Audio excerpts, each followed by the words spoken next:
बस है ये जाके बैठ मैं बैठ रहा हूँ क्वेश्चन बांटे बच्चों को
हेलो जी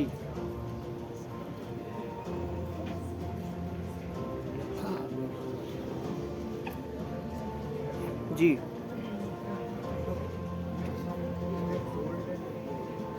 जी ओके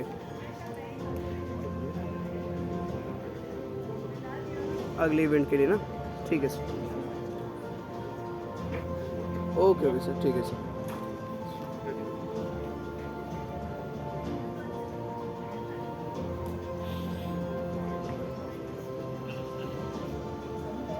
ओके सर मैं एक बार चेक कर लेता हूँ जो भी लिस्टिंग है मैं उसके हिसाब से ओके सर ओके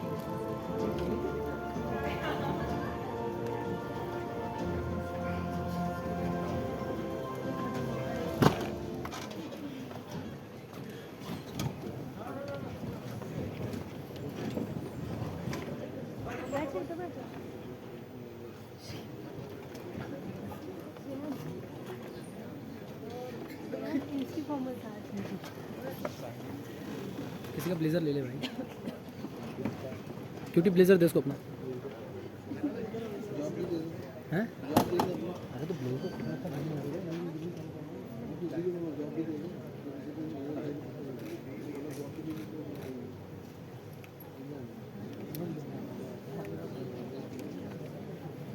बोलेगा पापा सब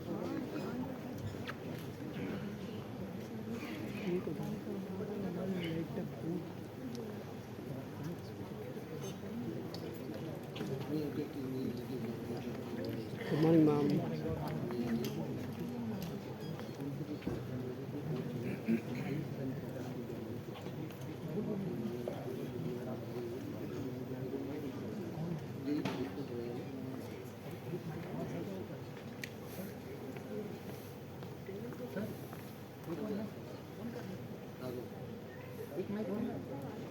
Good morning, everyone. A warm welcome to Sanchalan 2K25, organized by Army Institute of Management in association with Procam Logistics. An event that brings together the brightest minds in operations and logistics. This year, the theme is Leveraging Technology for Supply Chain Resilience. Before I starting, request everyone to please keep your mobile phones on silent mode. We are thrilled to have such an exciting panelist and an audience with us today. Indeed, Chandrani. With our exciting lineup of speakers and panelists, let's embark on this journey of learning and inspiration together. With this, I would like to say that technology drives progress, resilience fuels success. That was a very good start, Vikas. Thank you. With this, we commence this auspicious event. I request respected Director Sir, Brigadier Dr. Sujay Ranjan Chaudhary, retired, to accompany with our panelists, Dr. Kampan Mukherjee, Dr. Ravindra Khandelwal, Dr. M Pattanaik, Mr. Srinivas M, and Mr. P Shah to light the lamp symbolizing wisdom, positivity and enlightenment. Also, I will request Shilpa to accompany our guest to light the lamp.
এখানটায় সর ডাকছে এখানটায় balcony এখানে সর ডাকছে अरे चरण के बढ़ा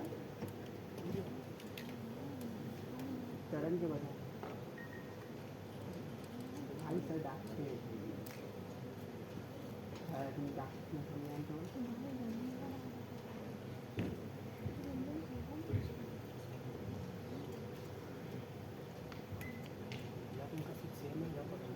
Ladies and gentlemen, before we begin today's event, let's seek the blessings of Lord Ganesha. In Indian tradition, starting with a prayer to Lord Ganesha brings success and positivity. To open our program, I invite Prahar, our college music band, to perform the Ganesh Vandana. Let's welcome them with a big round of applause.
गीतसाराय गीततत्त्वाय गीतगोत्राय धीमहि गुण्डगुल्फाय गन्धमत्ताय गोजनरजाय धीमहि गुणाधीशाय गुणाधीशाय गुणप्रविष्टाय धीमहि एकदन्ताय वक्रतुण्डाय गौरीतनयाय धीमहि गजेशानाय भालचन्द्राय श्रीगणेशाय धीमहि एकदन्ताय वक्रतुण्डाय गौरीतनयाय धीमहि गजेशानाय भालचन्द्राय श्रीगणेशाय धीमहि.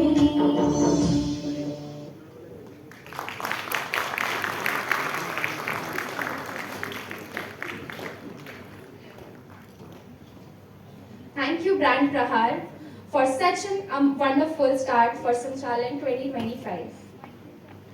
It is my privilege to welcome the highly esteemed Mr. P Shah, Director of Procam Logistics, in the supply chain, a veteran in supply chain and logistics industry. With over 50 years of expertise in project cargo and heavy lift operations in India. His contributions have been truly remarkable. Let's give him a warm round of applause.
Good morning, everybody.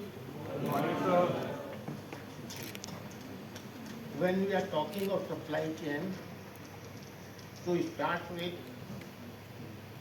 I would like to say that supply chain management is the coordination and management of activity involved in sourcing, producing, delivering a product or service to the end customer in passing all stages of the raw material from procurement till final delivery. But when we are talking of logistics, logistics is a specific part of supply chain focusing on the efficient movement and the storage of goods. The Indian logistics market is estimated at $317 million in 2024 and is projected to grow to $484 billion by 2029 with a compound average growth rate of 8%. This growth is driven by factors like e-commerce expansion, government policies, technological advantage, etc. The logistics sector contributes about 14% of the Indian GDP. Nowadays, real-time information and movement status with proof of delivery are the minimal requirement by the clients. When we talk of procurement of raw material till reaching in the hands of consumer through the production line, many activities are involved.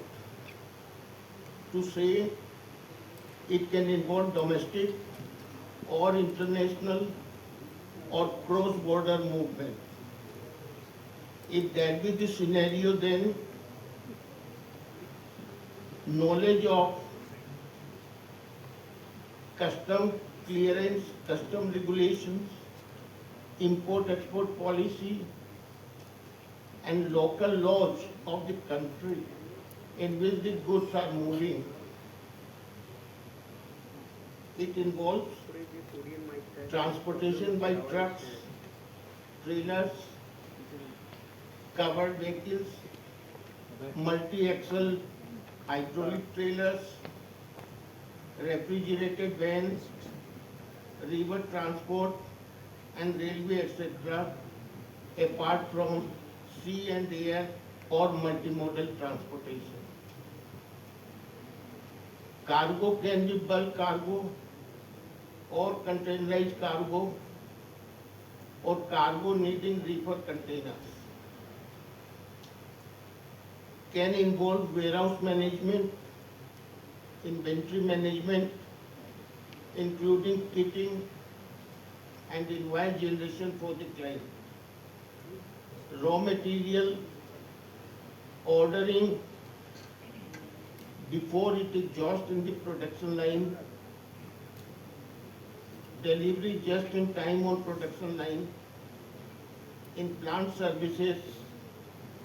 These are the various activities which gets involved, and with this background, I suggest all participants to discuss on today's topic, leveraging technology for supply chain realignment. When IEA has started, wishing you all a very happy, bright future. Thank you.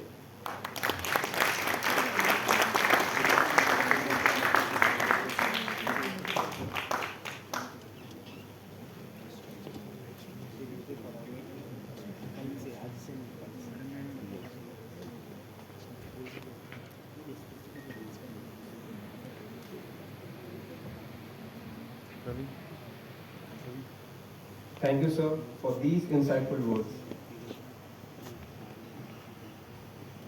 Now, I request our respected director, sir, to share his experience and inspire the young minds.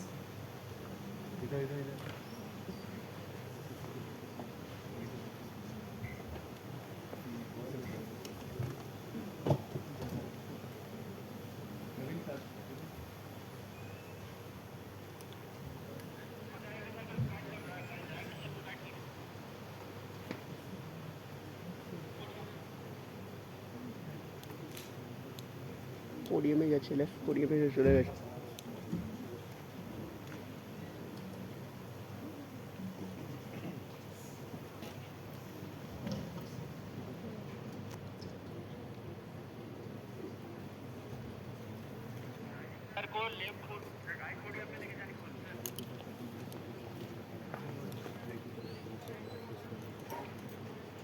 Latiful Latiful Latiful Latiful Latiful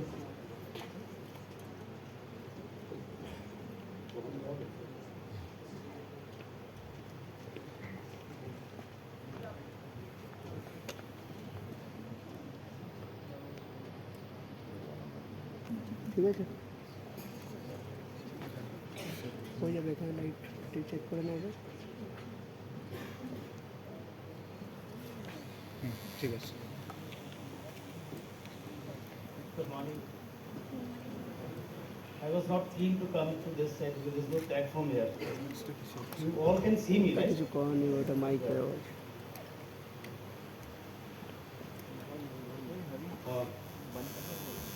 Respected Sri P Shah, Director Procam Logistics, Mr.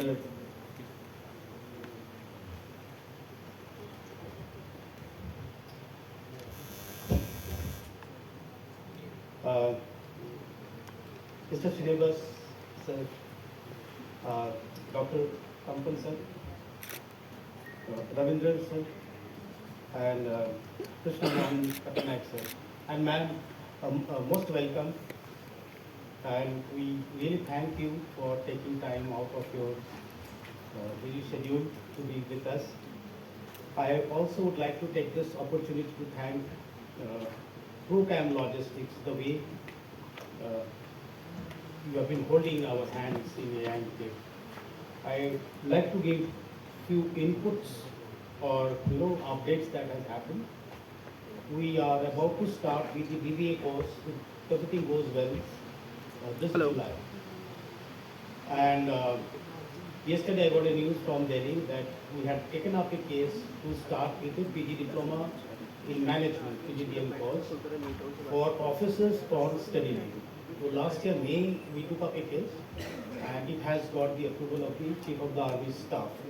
So hopefully, if everything goes well, we will have officers doing MBA course from this college. So we are on an exciting journey, and we would request Procam to be with us in our journey. Thank you. When the advertisement for director came up, December 2023, the first thing that I checked on YouTube was I wanted to check some video on AIMK. The first video I saw was Sanchalan of 2023.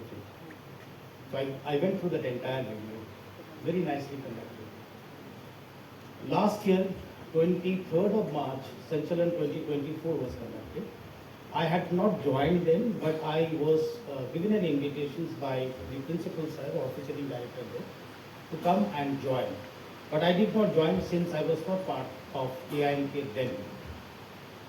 And today, I am getting the opportunity to stand before you as part of this very important event, Sanchalan. Why I narrated the story? Because I will take 5 minutes of 2023, 5 minutes of 2024, and 5 minutes. So total 15 minutes I'll speak, okay? We have very distinguished panel, very experts on operational management, supply chain management. But what I will do, what I can do, is to share my experience, what we do in Army. By the way, I have an MBA in operational management. This is my domain. And apart from MBA, this is what that we have been doing, I have been doing throughout my life. So I will just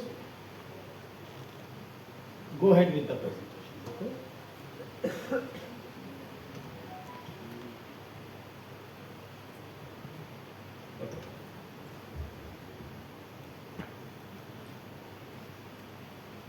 You all know the topic, right? It's leveraging technology for supply chain resilience. So there are 3 key words.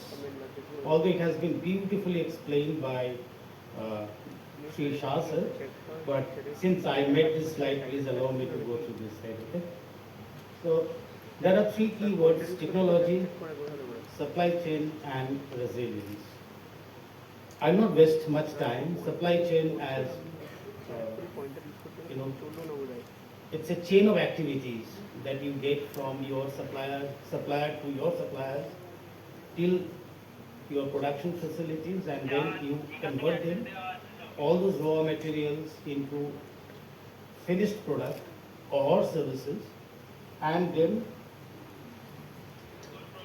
you push it down to the to your customers through the chain of wholesalers and retailers. So this entire chain, upstream and downstream, put together becomes supply chain, right?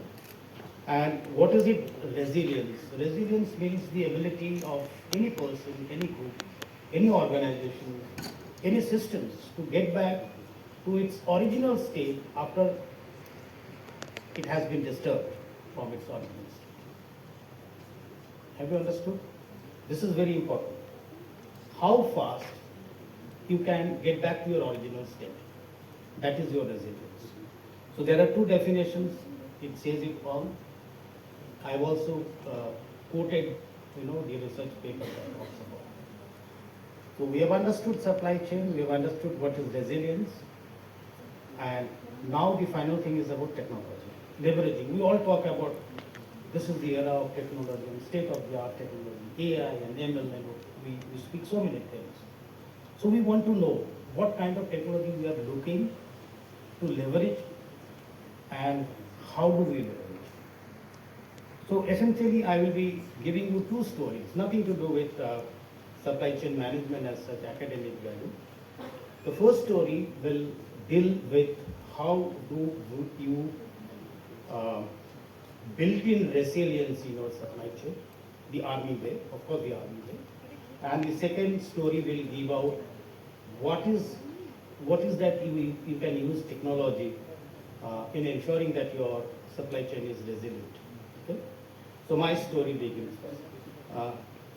This is the geographical map of India. Now, anyone who can tell me where is Pune? Maharashtra. Yeah, right? So this is Pune. Where is Guwahati?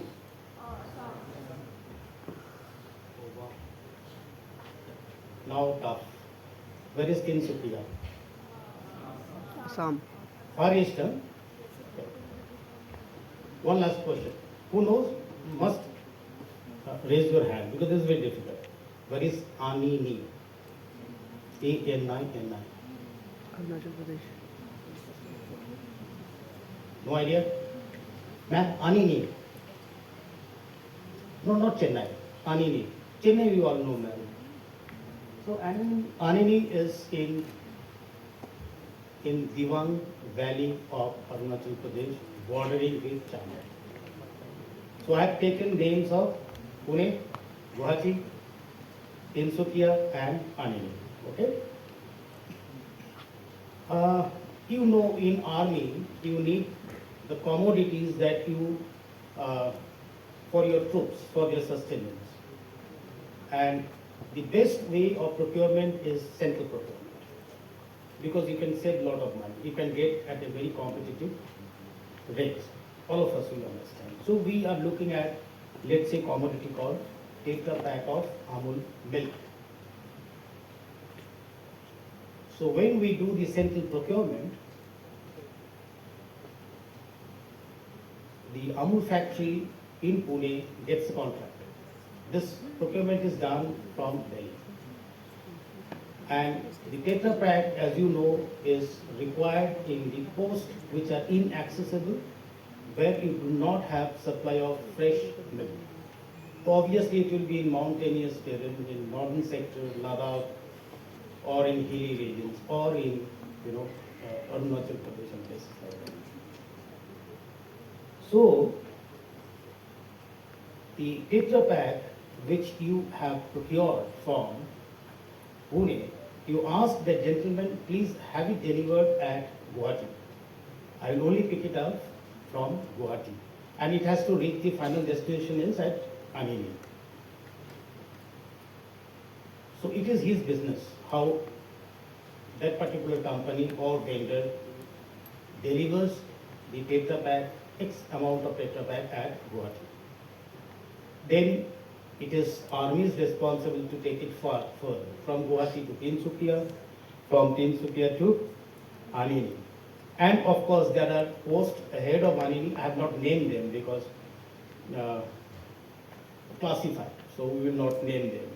But it does not stop at Anini, we move ahead of Anini. So what are the modes of transportation do you think we should use for taking a product from Pune to Guwahati to Tinsukia to Anini? Train, right? Train can reach till Tinsukia and thereafter maybe road. What else? By air. But air is very expensive, so air should be the last resort. If your railway network breaks down, your road network breaks down, then only you fall back on the air transportation. And that too not for Tetra Pak of milk. I'm very sure people can have tea without milk. I do have in the office. But for life-saving drugs and all, you will have to get back to even the most expensive mode of transportation. It's not my mobile, by the way. Switched off.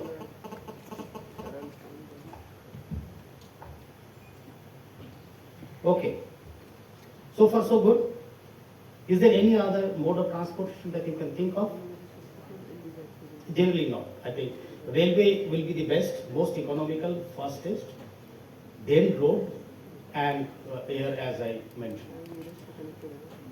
India has, the infrastructurally, we have improved a lot over a period of time for last almost 25 years, 30 years, which is the backbone. Infrastructure development is the backbone for your economic growth. So we have done a lot. So roads are good. But not all road will be good as good a highway. There are roads to Amini. They are not that good.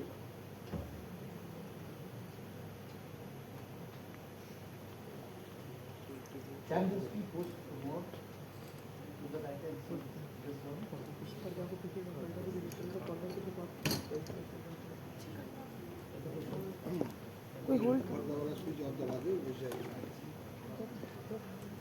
I'm a short-tempered man, no, I can't see things. Yeah, thanks. But then road to Anini is being maintained almost round the year. People are very dedicated, they keep maintaining the road. And there are essential convoys, they have to move, like ambulance, you are trying to evacuate casualties from the post. Okay? So it makes sense that it can go by road till Anini. But not always. I will show you a few videos.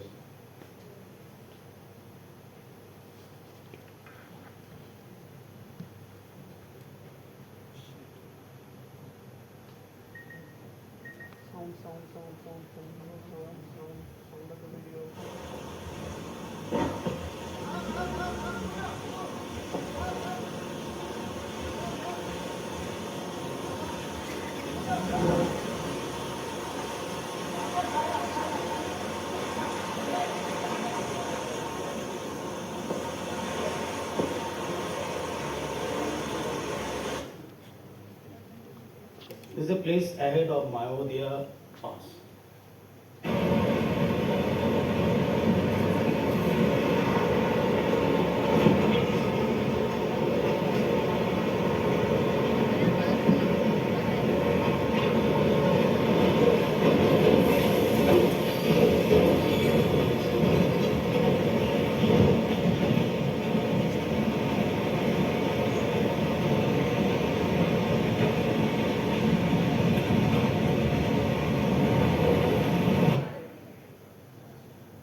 Not safe, right?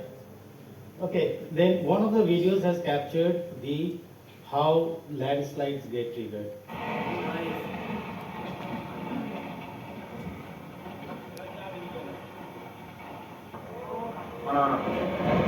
No dear.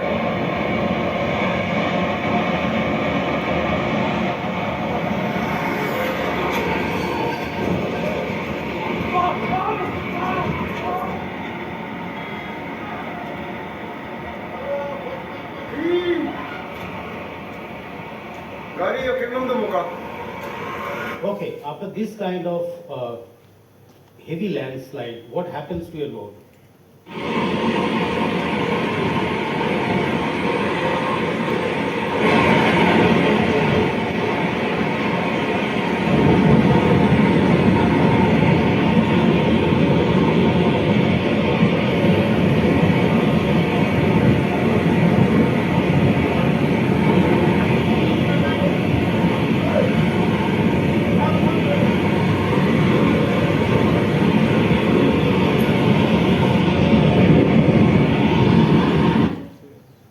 Part of Blacktop Class 30 road has been washed out.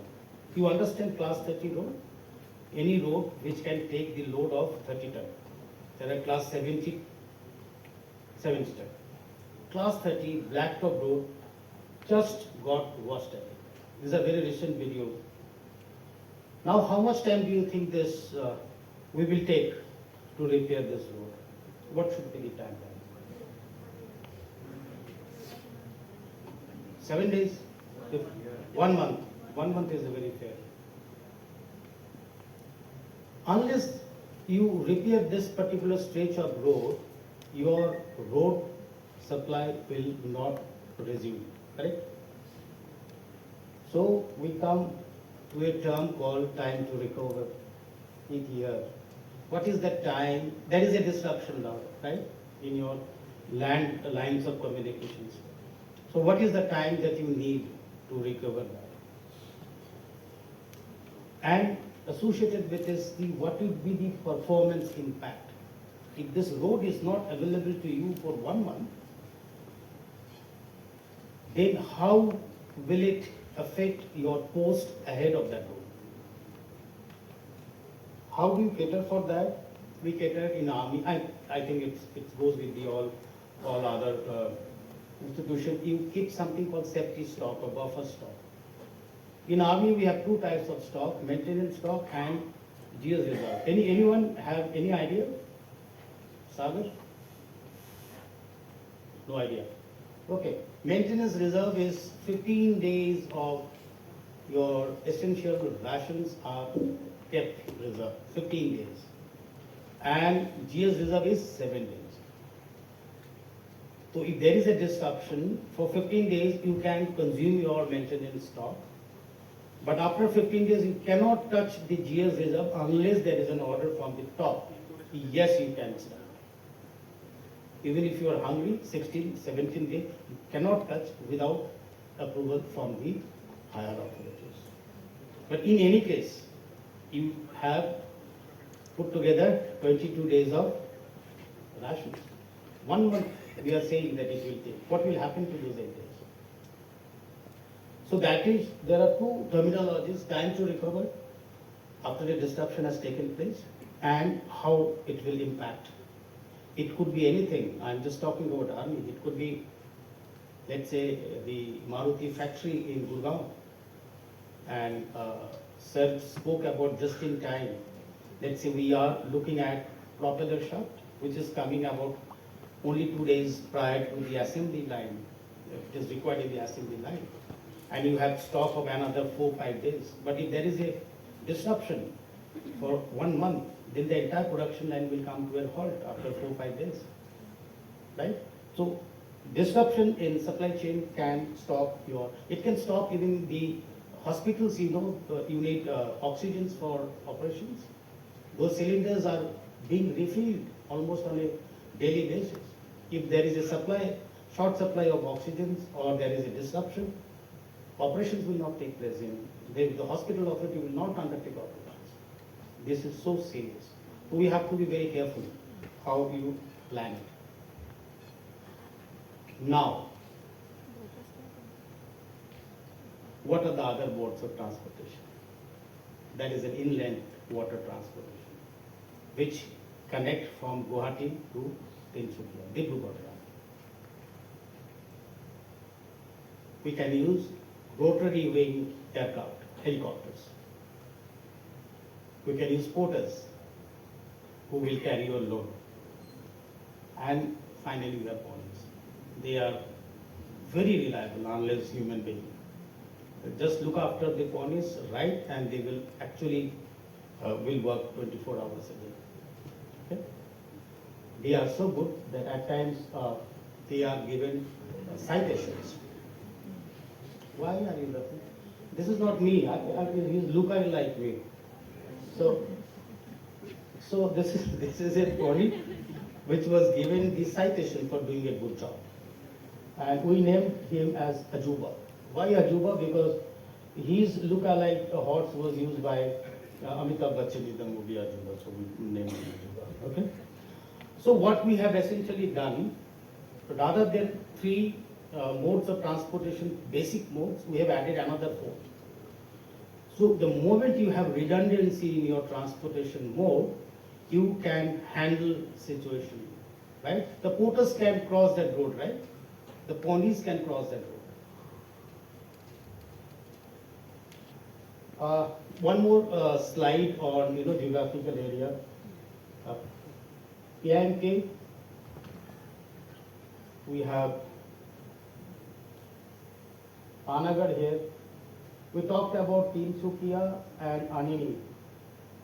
There are places called Jorhat, Dibrugarh, Dimapur and Teju. Why I am showing this place? So that you know where they are located geographically vis-a-vis Tinsukia, Anini and I have not marked Guwahati. Okay? So, you remember this chain, right? It had to come from Pune, Guwahati, Tinsukia and Anini. Anini is the place that I am looking, that he is the ultimate user. Okay? What if Tinsukia is knocked off during a battle with China? You may not know where do we keep our reserve in Tinsukia. You may not know. China, they know it. They know it exactly eight reference, eight figure grid reference. And whenever they want, they will just put a small little missile, smart missile, and it will knock off the entire facilities in Tinsukia. Then what? Then you have to earmark 2 others as contingents at Teju and at Dibrugarh. Similarly, what if Guwahati is knocked off? Then you have to look at Panagarh, Jorhat and Dimapur. We actually have contingencies like that. We have Central Ordnance Depot, the Regional Ordnance Depot, the Field Ordnance Depot, and there are a number of other depots where you keep your reserves and contingency stuff.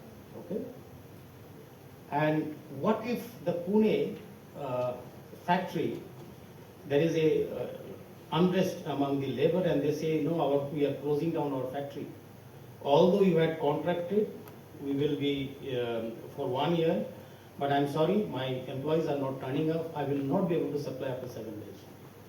Then you have to go to other Amul factories, because when you did that central procurement, the Pune factory was the lowest L1 vendor.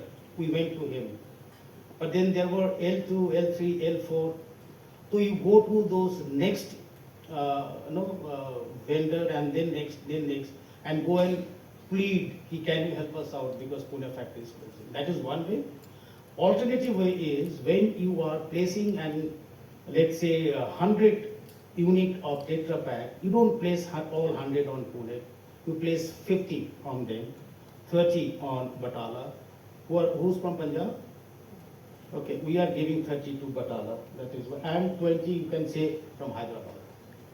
Although their rates will be higher, but you have to take those contingencies. What if that single source of supply is failing to supply? Okay. So what you have done, you have diversified your sourcing, you have diversified your modes of transportation, you have diversified your warehousing facilities, what sir told. At each place we have warehousing facilities. Okay? That is how you can ensure that your supply chain is resilient. Even if that does not happen, then you go into the local procurement. Nothing is coming. So then you go to Anini and try and find out, is there anything that we can buy and sustain our troops? If that does not happen, then you tie up with ITBP. ITBP, Indo-Tibetan Border Police. They come under Ministry of Home. So their supply lines are different than Army, Ministry of Defense supply lines. Maybe they are getting supplies. So we can go and request them. They are together with Army there. So you can request them, could you please give us about 15 days of ration. And finally, the civil authorities, the local state governments, you can go and request it. This that you do, tie up with ITBP and civil authorities, you are using his supply chain for your replenishment. You can term it as strategic alliance that you can get into. Okay? So supply chain, sorry, it's becoming I know it's a theoretical class kind of thing, but I think let us all be on the same page before the experts take on. So your capability to absorb if there is a disruption, your capability to respond, and how fast you can recover. Okay? That is all about supply chain resilience. So all these three capability put together gives you the supply chain resilience, and that will give you a supply chain performance, which will be an outcome of your this particular model. But if you see on the input side, there is something called SCD, digitalizations. That is where your technology comes, and that is where my story number 2 comes. It's a very short story. I will not put a lot of time. Have you understood so far? Okay, fine. Anyone who can name this, I had shown it to the faculties once. This is a combat vehicle which can hold 6 missiles on board. It has a target acquisition radar. It has got target tracking radar. It has got missile sighting radar. It has a command transmission station. Everything put together here, and all the operators are sitting inside this. From the top you go inside, and there are operators sitting. So it is a self-contained unit carrying 6 missiles, and it can track everything and it can fire on its own. You can understand the complexity of this particular piece of equipment. Anyone can name this? Yes, sir? Any other guess? Any other guess? Okay.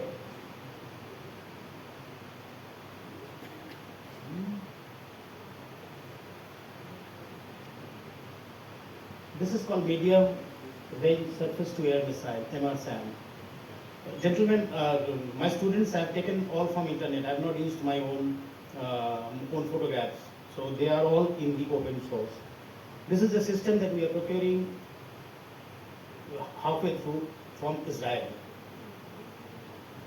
There must be 50,000 components fitted in this system. And out of those 50,000 components, there will be about 100 or 200 components which are all ex-import.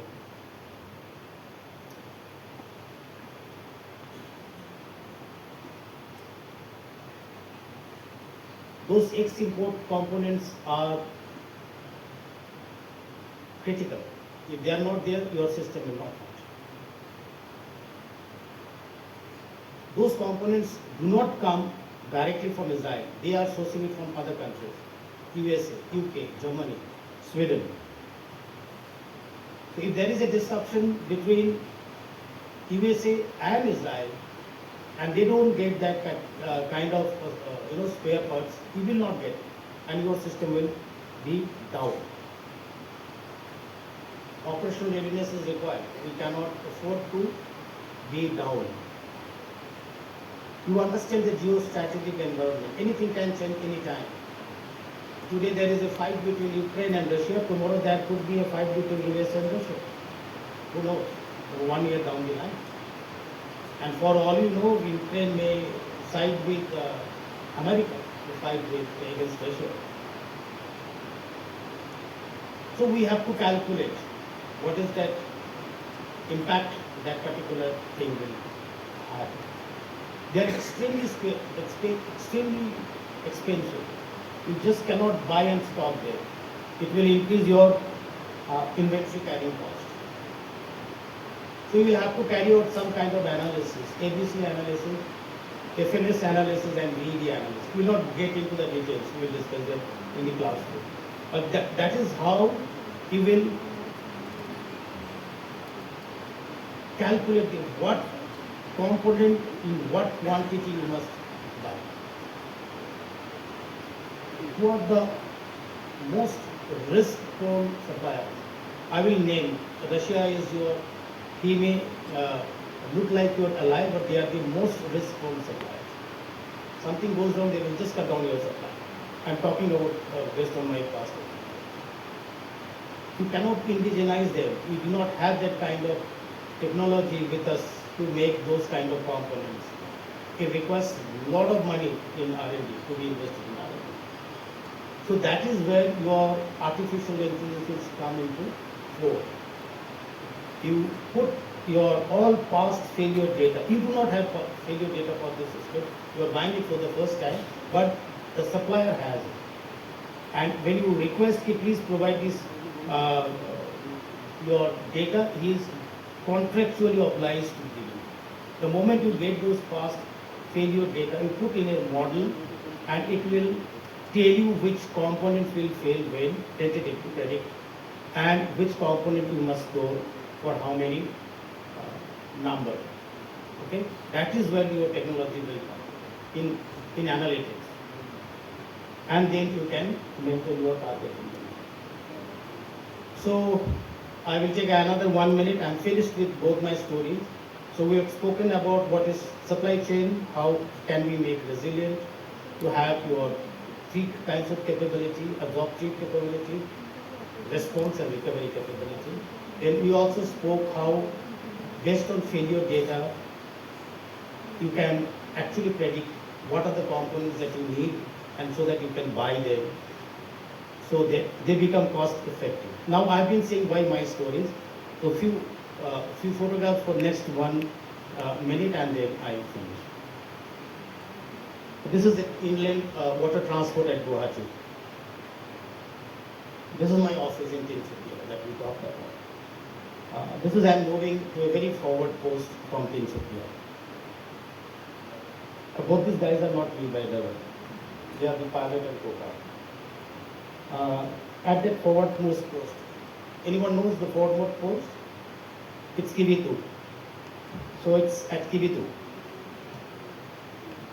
Now I'm getting ready to move to Anini, which is on a different valley altogether, onboard to Anini.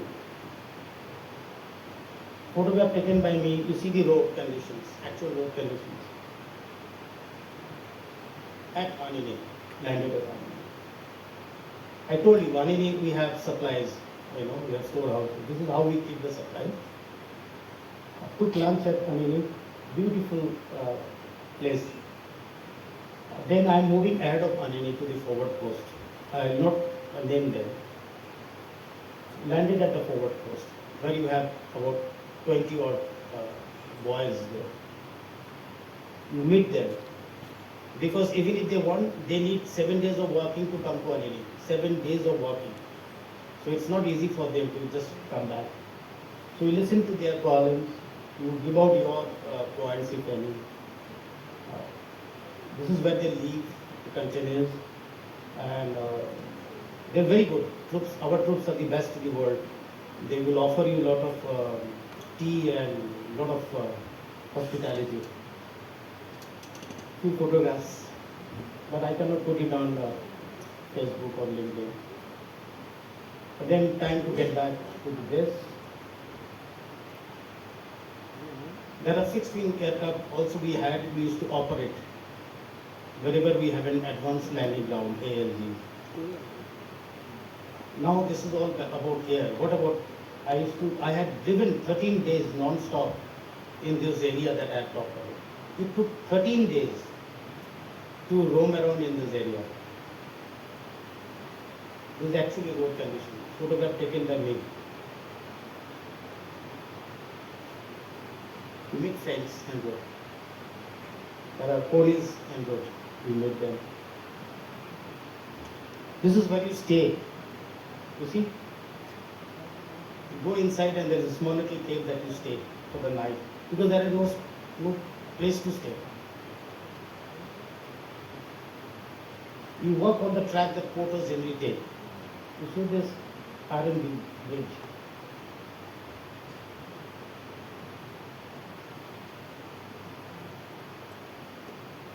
Why I have to work? Because I have to see if this bridge is safe. If it is not safe, then I come back and I raise it with the civil administration. That particular iron bridge is not safe. Please have it replaced. And they will not replace in a hurry, but you will have to make that. And you must enjoy also in the process. Then you drive back to another place. You go to a place where the road ends. This is the road, and thereafter there is no road.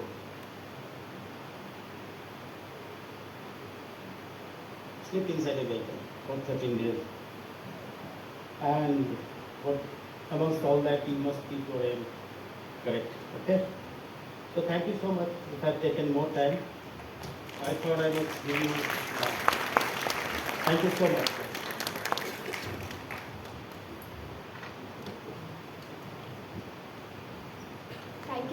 sir, for your highly inspiring, knowledgeable insights.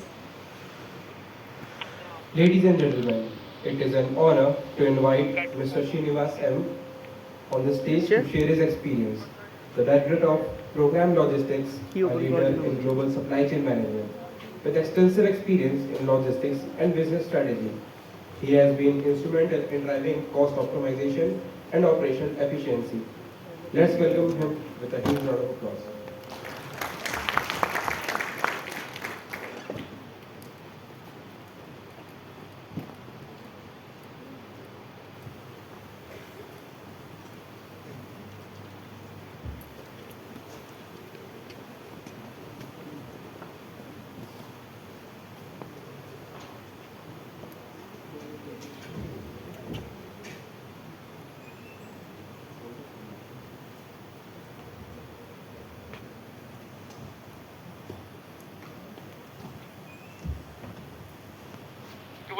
Wait করতে হবে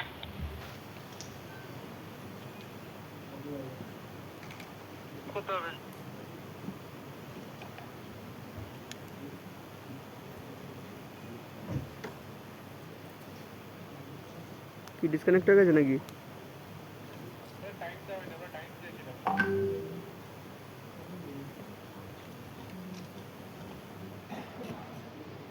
disconnect হয়ে গেছে নাকি PPT update হয়নি এখনো? মানে PPT যায়নি ওখানে?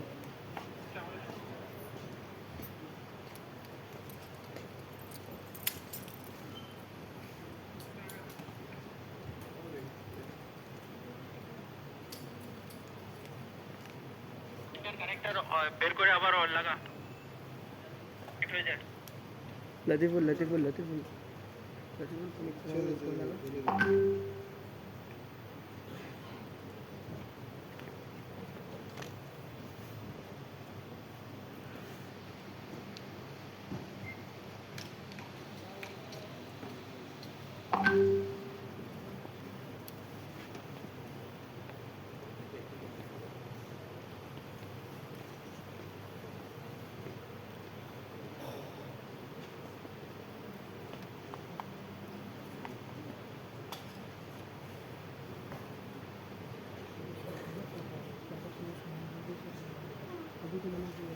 Good morning. We just saw a brief glimpse where we have to recover, restore and be resilient. You presented this and thank you so much for this invitation, sir. Great insights you have given. I do hear of these stories in my family. My younger brother himself worked in all those posts. We have heard a lot of stories like this. Chandro. Seeing these pictures was a bit sort of nostalgic for me. Glad to be back with the students. It's always a pleasure to sit there and question, other than subject matter is culture of trying to explain. Great. So,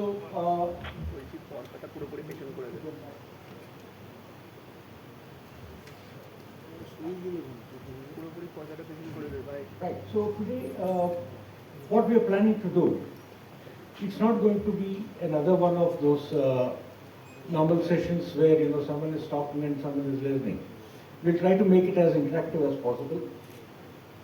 What we are going to talk today, discuss is all this. Basically, the global and the Indian context with respect to the supply chain disruption. What exactly is resilience? We have seen a glimpse of it in the previous discussion.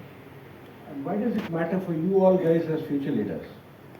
So, and the Procam Logistics journey itself, we would like to share a short glimpse on that, what we went through, and what are the key technologies that do drive this kind of a resilience. The panel discussions, finally we have the key takeaways. All this is going to be completely interactive. Get ready with your questions. I'm going to ask you, and you're going to get ready perhaps with the answers. And of course, we have got a good expert panel here, and they'll be very, very glad to share their insight.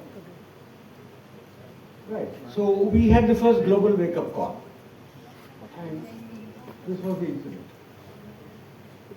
I hope you all heard this sometime in 2021, shortly after the COVID onset. There was a ship that got stuck in the Suez Canal, and we had the viral picture of a small hydra crane or something trying to push that. And that went really viral actually, but it gave an insight to so many things. People were trying everything. This was the cost.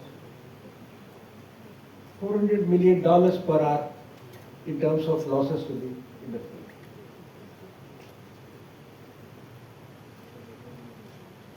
Shipping lines did give a response to that.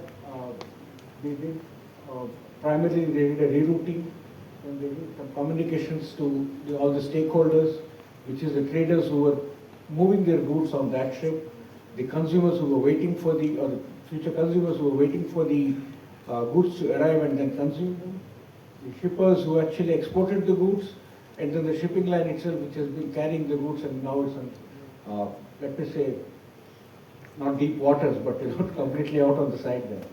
So eventually there is a cost, and there was a cost control element also that needed to be done. So if you can visualize we'll come to the geography part of the slide, please. But tell me, the action that they used was basically route optimizations, etc. And we already came up. But the question for you was that if you were the logistics head at shipping line, what would be your prioritization between these three things and why? Anyone in this forum can answer that. Anybody?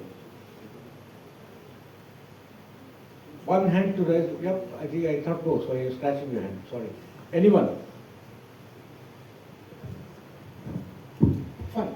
Sir, I would say I would focus on rerouting. Sorry? Who's that? I would focus on rerouting because the most important aspect would be to restart the supply chain. Right? Perfect. The best answer. Or rather, the only but the best answer. If your line did precisely that, if you can now visualize the geography there of Suez Canal, ships couldn't move there. They have to be brought down all the way to Cape Town, to Cape of Horn, Africa, and eventually go back into the west. If you were looking at it. Similarly, from the west to east, which was to come down, the cargo had to move that way. Another 20-25 days of extra sailing, additional costs and all. But as I said, right, the goods immediately got delivered, yes, at a cost. Who bore the cost? All of us bore who used those goods. Bottom line is shipping lines and all, they did suffer. Everybody suffered, and at the end of the day, this was the cost. Now let's move to the next case here. The Indian context. So from where we come back here, we had this cyclone Nishon, that disturbed the Adani port primarily in 2023. Primarily farmer suppliers, I think they needed a lot of rerouting there. There was a lot of cargo getting stuck there, not able to discharge. And then the railways stepped in. They did a rerouting, again the same three things, and the action that they had used was the freight optimization information systems, which even the port took advantage, because port communications also failed completely, and they actually depended on the Indian Railways. So we just heard the professor talk about taking support from ITBP. You see, there is this mutual aid that actually works very silently behind the backs, and constantly it is on job. Many few of us rarely realize that. Right. And here the question is, what kind of a technology would you use to track the perishable goods during such a crisis?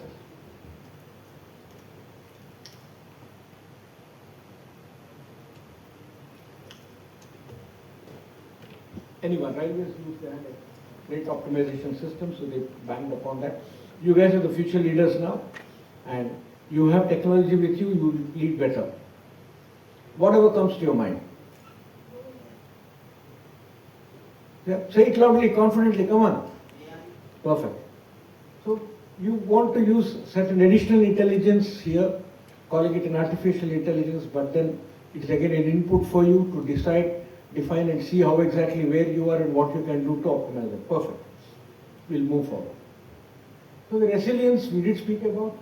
In the very short slides, we spoke about the ability to adapt, absorb and recover. The bent rod now coming back straight. Then we have the pillars, which is visibility backed up by the collaborative technology there.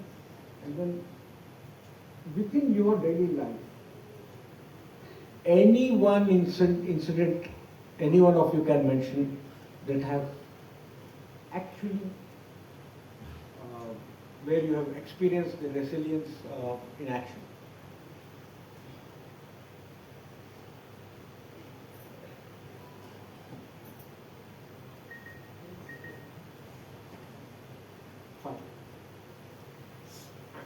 you talk of COVID times, quick commerce, e-commerce, everything picked up a boom at this time. You were still getting your amultas in the morning, right? You just had to blink that. Now, why does it matter to all of you? Ultimately, what we feel is that for you to drive these future technologies, future solutions and come out with answers, it's only going to be technology. So you have the opportunity today to build smarter and stronger supply chain. So all those examples that I gave you, now in hindsight when you look at them, oh, they could have done this. This is what you guys need to think about, you guys need to plan, and you guys need to leverage technology for that. We too had our own share of problems. I'll just give you a case study where I was personally involved in a particular incident during the COVID. About 350 of our vehicles, and when I speak of vehicle, it includes the driver and a 5-member crew along with that, because primarily we operate at Procam all heavy lift multi-axle vehicles. These were all over the country.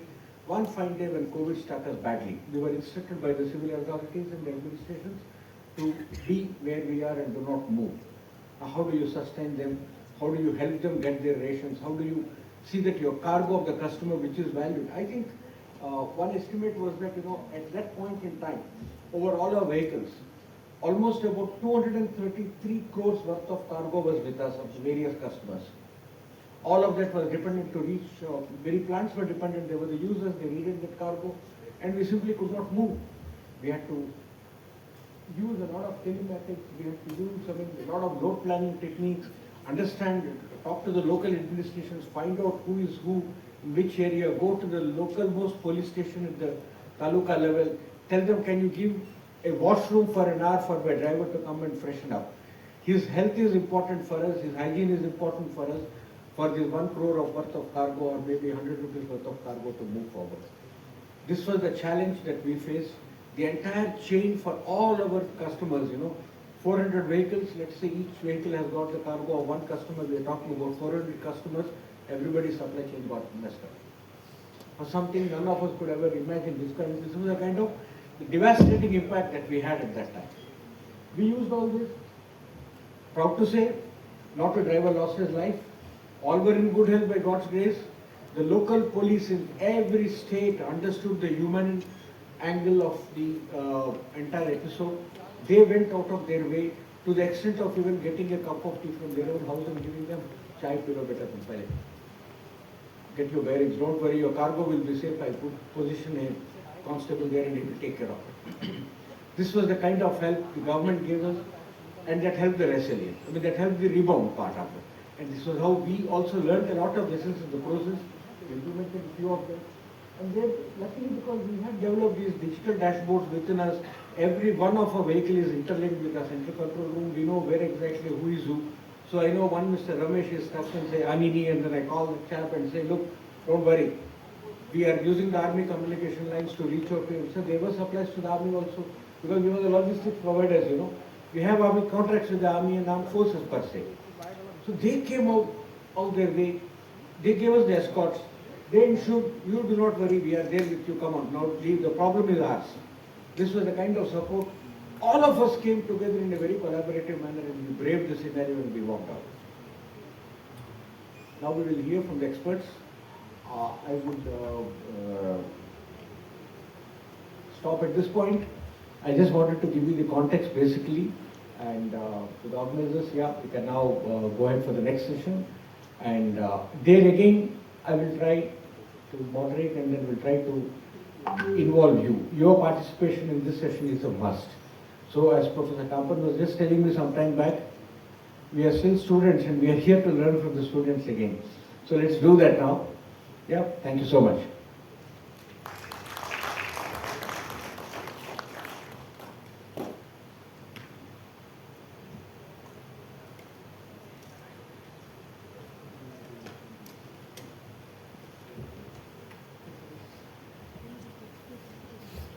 Thank you, sir, for such an insightful knowledge.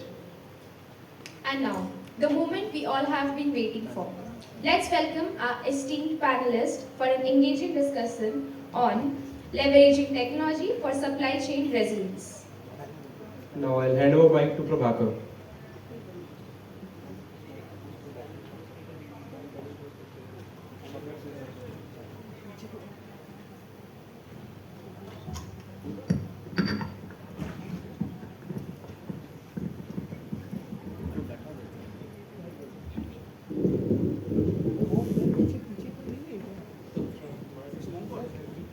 Thank you, Vikas.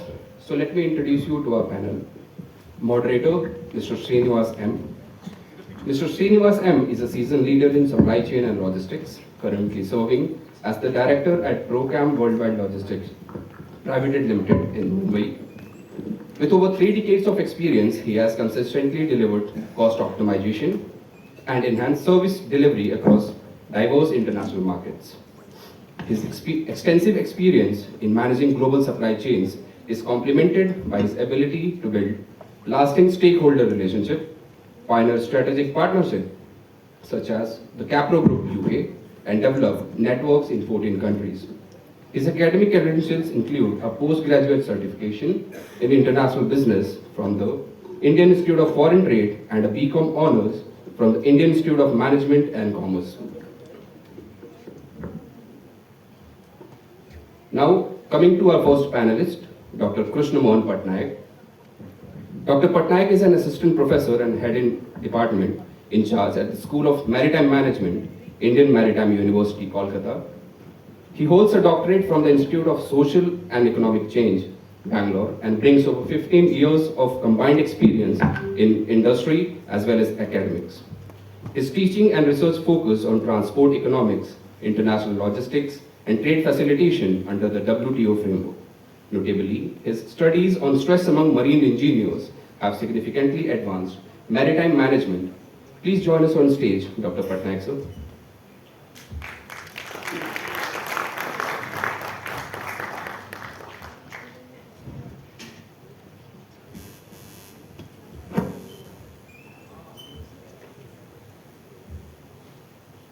Now coming to our second panelist, Dr. Kampan Mukherjee. Dr. Mukherjee, with an illustrious teaching career spanning over 35 years at IIT Dhanbad and 7 years at IIM Kashipur, retired and joined IMT Ghaziabad in 2021 as a professor in operation management. He earned his PhD from Moscow State University, formerly MESI, in 1988 and served as a senior visiting fellow at LAMSIT, University Paris Dauphine in 1998. An accomplished scholar and numerous publications and global visiting professorship, he received a Lifetime Achievement Award in Operation Management in 2012. His book, Sustainable Operation Management, was published in December 2023. Please join us on stage, Dr. Mukherjee, sir.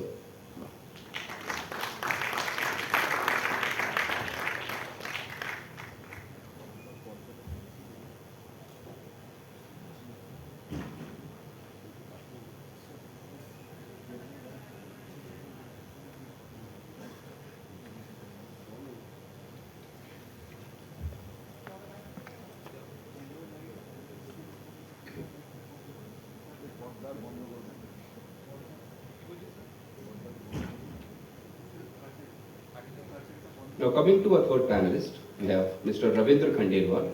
Mr. Ravindra Khandelwal is a visionary founder and CEO of Dhanvantari Pharmacy, established in 1984.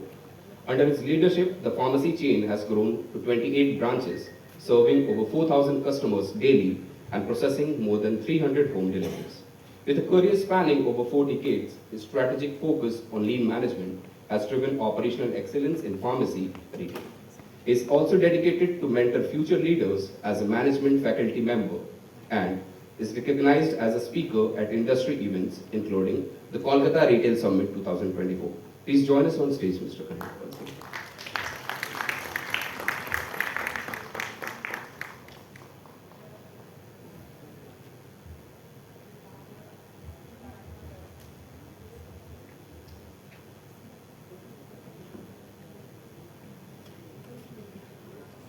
Now I'd like moderator Mr. Srinivas to start with the panel discussion.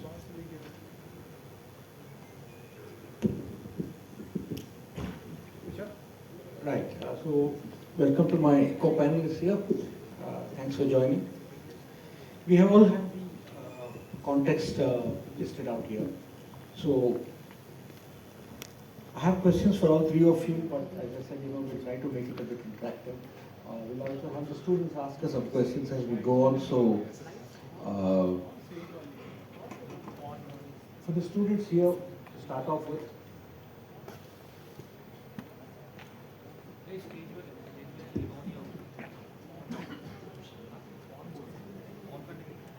Anyone, how do you all manage, or how should one manage temperature sensitive logistics? And anyone can guess why I have even asked this question? We'll talk about medicines. I hear a cold storage. The mic around? Cold storage is what I heard, right? Now what can go wrong? What can go right?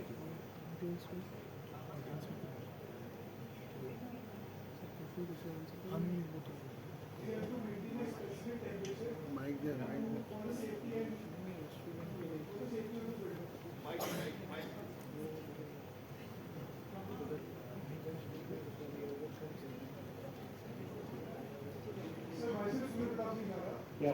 So I said, sir, to maintain the safety of the product and to maintain the temperature.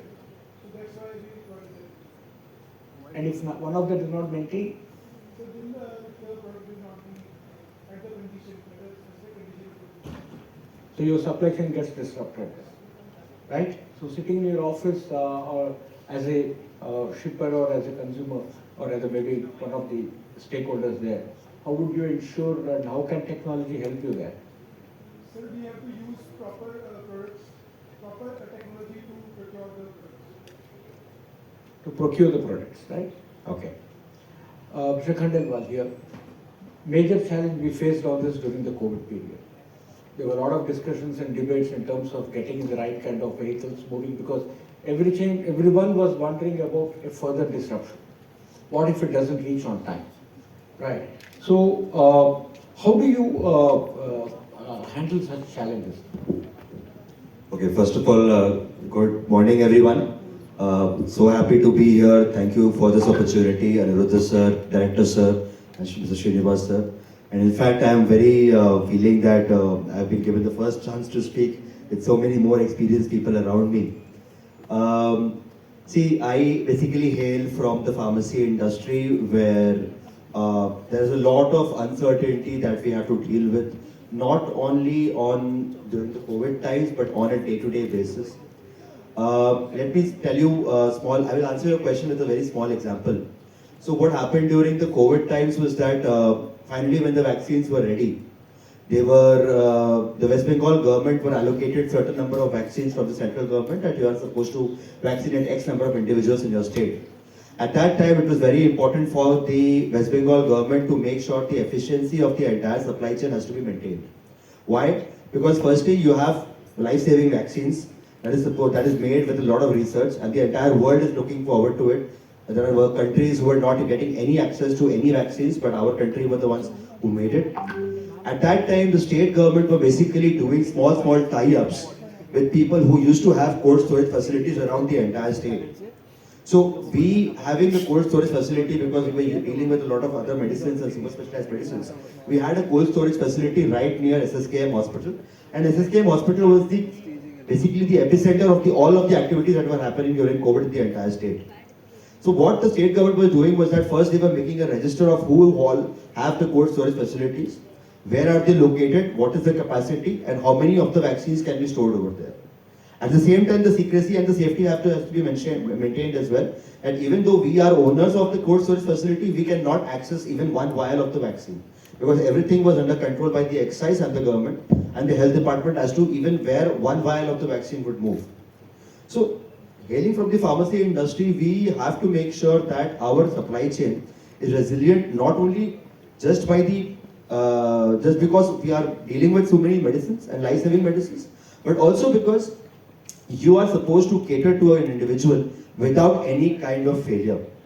So the pharmacy industry works on a rejection rate, as in how many people came to your store today to buy medicines and how many were refused and you did not have the medicine in stock. So pharmacy industry, the success of pharmacy industry depends on the failure rate or the rejection rate. or the refusal rate that you give to your customers. It was very important at that time for us to have that kind of resilience, to have that kind of stock, and also the buffer stock. Because it was an unknown period. There were uncertainties that were coming to us from all angles. We knew who the supplier was, we knew that the supplier had stock, but we did not know how the supplies would reach our stores and how ultimately the customers coming to our stores would get access to it. It was such a weird moment, such a strange moment that you know that you are working with 200 suppliers and they have that stock and you still cannot access it. Because the supply chain or the way or the transport or the movement of the goods was not, ascertained. Let's say what sir was telling us about, what director sir was telling us about what the army was doing. I mean, I was seeing director sir was referring to us as the experts, but I think what you were doing back then and getting from Pune to Tinsukia to your ultimately to Panini, Amini and to Kibitsu, it is very important that you had that kind of things. Like you were using the local modes of transport like the pittus and the donkeys and the ponies and all these things. Same way we had to make sure that our partnerships with local level people were being done. We were using private transport for all the commercial movement as well. And the state government was also very cooperative at that time. So let's say if you are living in India and you have certain uncertainties on your head, you have to be innovative and you have to go out of the box, you have to think out of the box and make sure that the delivery is done, come what may. I think that is something that I can say coming from the pharmacy industry. Yeah, perfect. He spoke about visibility of information about the stocks in the stores, because that is where you would go and that is where to whom the place where you would be supplying. And in between we had the agencies of the government and so on and so forth. Speaking of this, any question from anyone to Mr. Khandelwal with respect to how does he even get this visibility on a real-time basis? Or what you all think about it, even if no question, any view?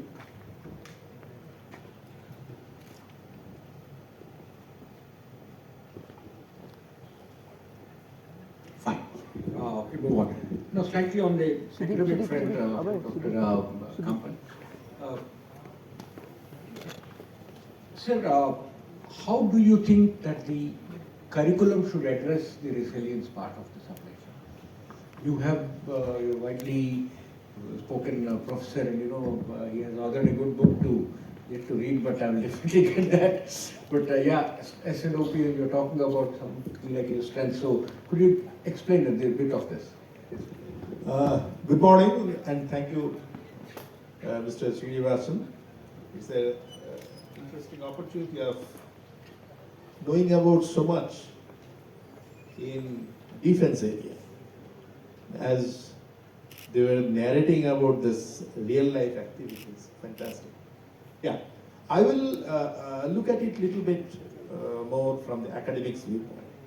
First is that nowadays people may say that we are lost in the jungle of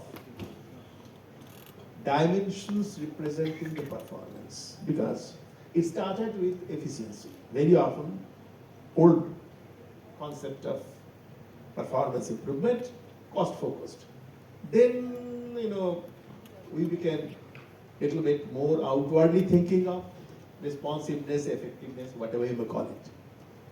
Quality, service, and all these things are coming in. Then, next is not only today you should be fit and fine, but you should prepare your path for future growth. So growth potential. Then also it's not enough. Then came in our greenness, sustainability.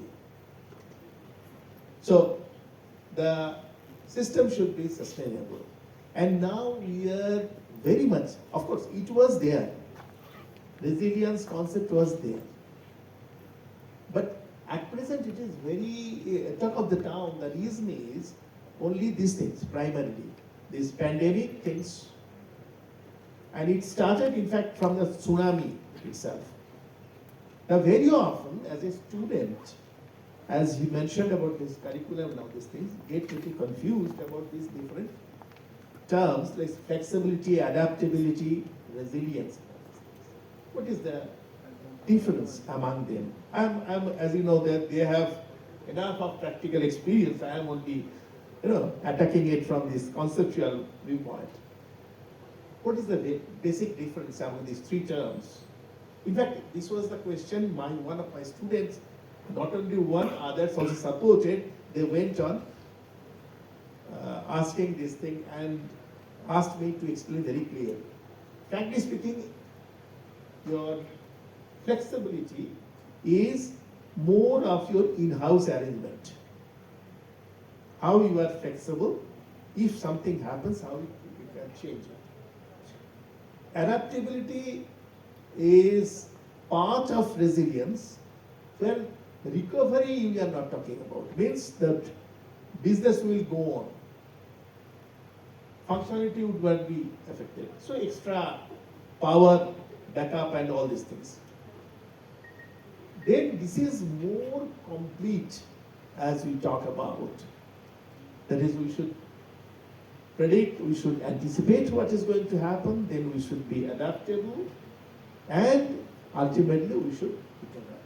Now the question is that we are already in our courses, we can add advanced supply chain management, which should cover these two aspects very critically.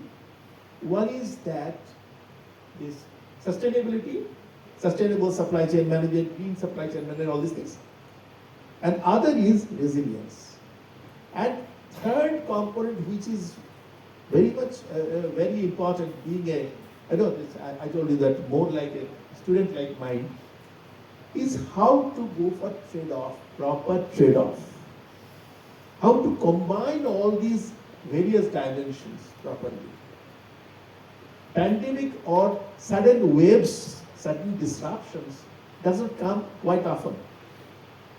You cannot anticipate also.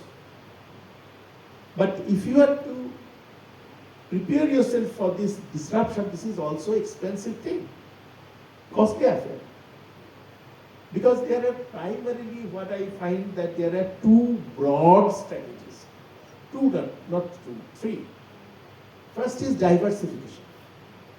Diversification in terms of products, your supply chain network, mode of transportation, all.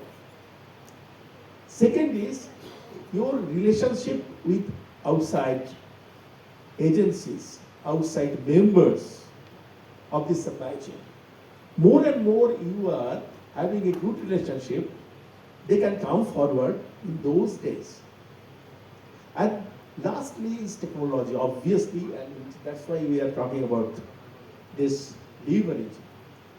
So primarily there are two parts of technology which will be applicable in this case. One is communication, end-to-end visibility as we call it very often, proper tracking system and everything. Where something has happened, before affecting the whole chain, you should prepare yourself. And second is your optimization, how to optimally make use of the existing resources, right? So basically the primary things is that how to go for proper compromise. History, if you look at it, I understand there are 4 revolutions in supply chain. First is that we were very much cost conscious. So it is be integrated. Henry Ford's typical ideal model. They could easily say that exactly 81 hours it will take from resource to final delivery. But they are ready to supply any type of car so long it is Model T black. So that becomes too rigid. So naturally after some time, only General Motors could change a little bit. They could not survive that way, following this model. Then they started talking about this diversification. Toyota came in. Only this final assembly would be done, others are from their outsiders. So outsourcing concept and all. But here also same problem, that is, they have a kairetsu in Japanese concept. So when they started, globalizing themselves, what they have found, that whole kairetsu of their own Japanese people have to be taken to China, for example, for globalization. Whereas they are missing that low-cost supply from these local Chinese people. So they suffered. So then extreme example of that thing is Dell, as everybody knows. No question of distributor, retailer, and anybody. Directly, the customer will configure. But there is also a problem. In 2007 or 8 sometime, they could find that Chinese Lenovo, they are finding difficulty in terms of cost. So in 1 month, they started their standard product. And the fourth one is much more flexible, means you are not purchasing any asset, like say Ola model or Airbnb. So this is the chain of this supply chain. Now in the meantime, what came in, this sustainability things came in, and we know very well that there is a risky situation, there is uncertainty. But when there is waves, suddenly no information at all. Typical examples, they are talking about natural disaster, pandemic and all these things. I often say, tempted to use the term like uncertainty. Means you don't have any knowledge on likelihood of their occurrence. Then what do you do? So primarily what I could understand with my academic concept-based things, and I, of course, with my industries I have interactions. There also I have seen in mining industry, I have seen several situations. Now question is, disruption is a relative term. To what extent? When we say that it is beyond that. But issue is, first is the diversification. We very often use the term plan B to be kept ready. The question is whether plan B or C, if you keep ready, then you have to invest for this one. So there comes in optimization of cost. Cost versus cost of preparing yourself to avoid to become more resilient versus cost of its impact. So you have to benefit of preparing yourself and cost of impact. So you have to go for a sort of trade-off. Trade-off is, I believe, that it's in life also, and not only life, in management also. Everywhere, at the end of the day, we'll find how to go for trade-off. It cannot be very expensive. But you have to think of the satisfaction of the customers. You are also to think of this outside nature, greenness, society. And you should prepare yourself to withstand and recover if there is some disruption takes place. Any question? Thank you. Any question? Okay. Yeah, we have to say one-handed. Stand up. Good afternoon to everyone. Myself, Shui Phaldar.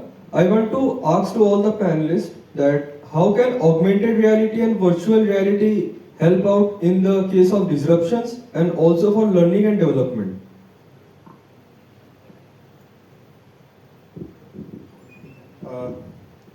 I believe that these helps in preparedness, primarily, because it's more like a sort of simulation.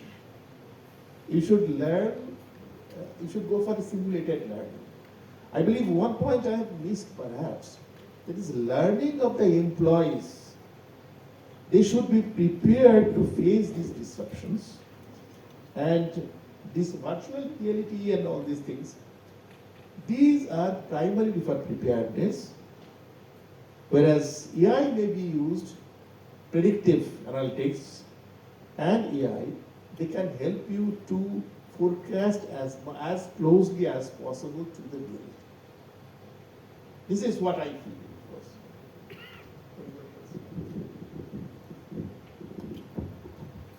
When we talk about visibility in the supply chain, because if you're able to connect the nodes in the supply chain and could simulate and see one disruption, what would be the impact, the visibility is so important in terms of resilience. Right? So these kind of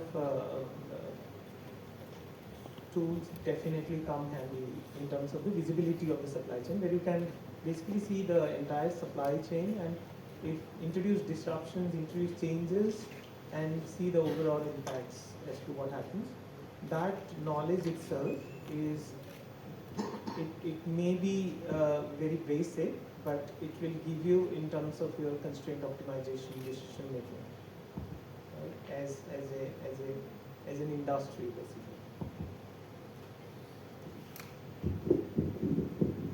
Thank you, sir. Thank you. That's a good question. So, question now to all of you. Let me ask this. Any one of you has been to any seaport here? Haldia, Paradeep, Kolkata, anywhere? Anyone to the port?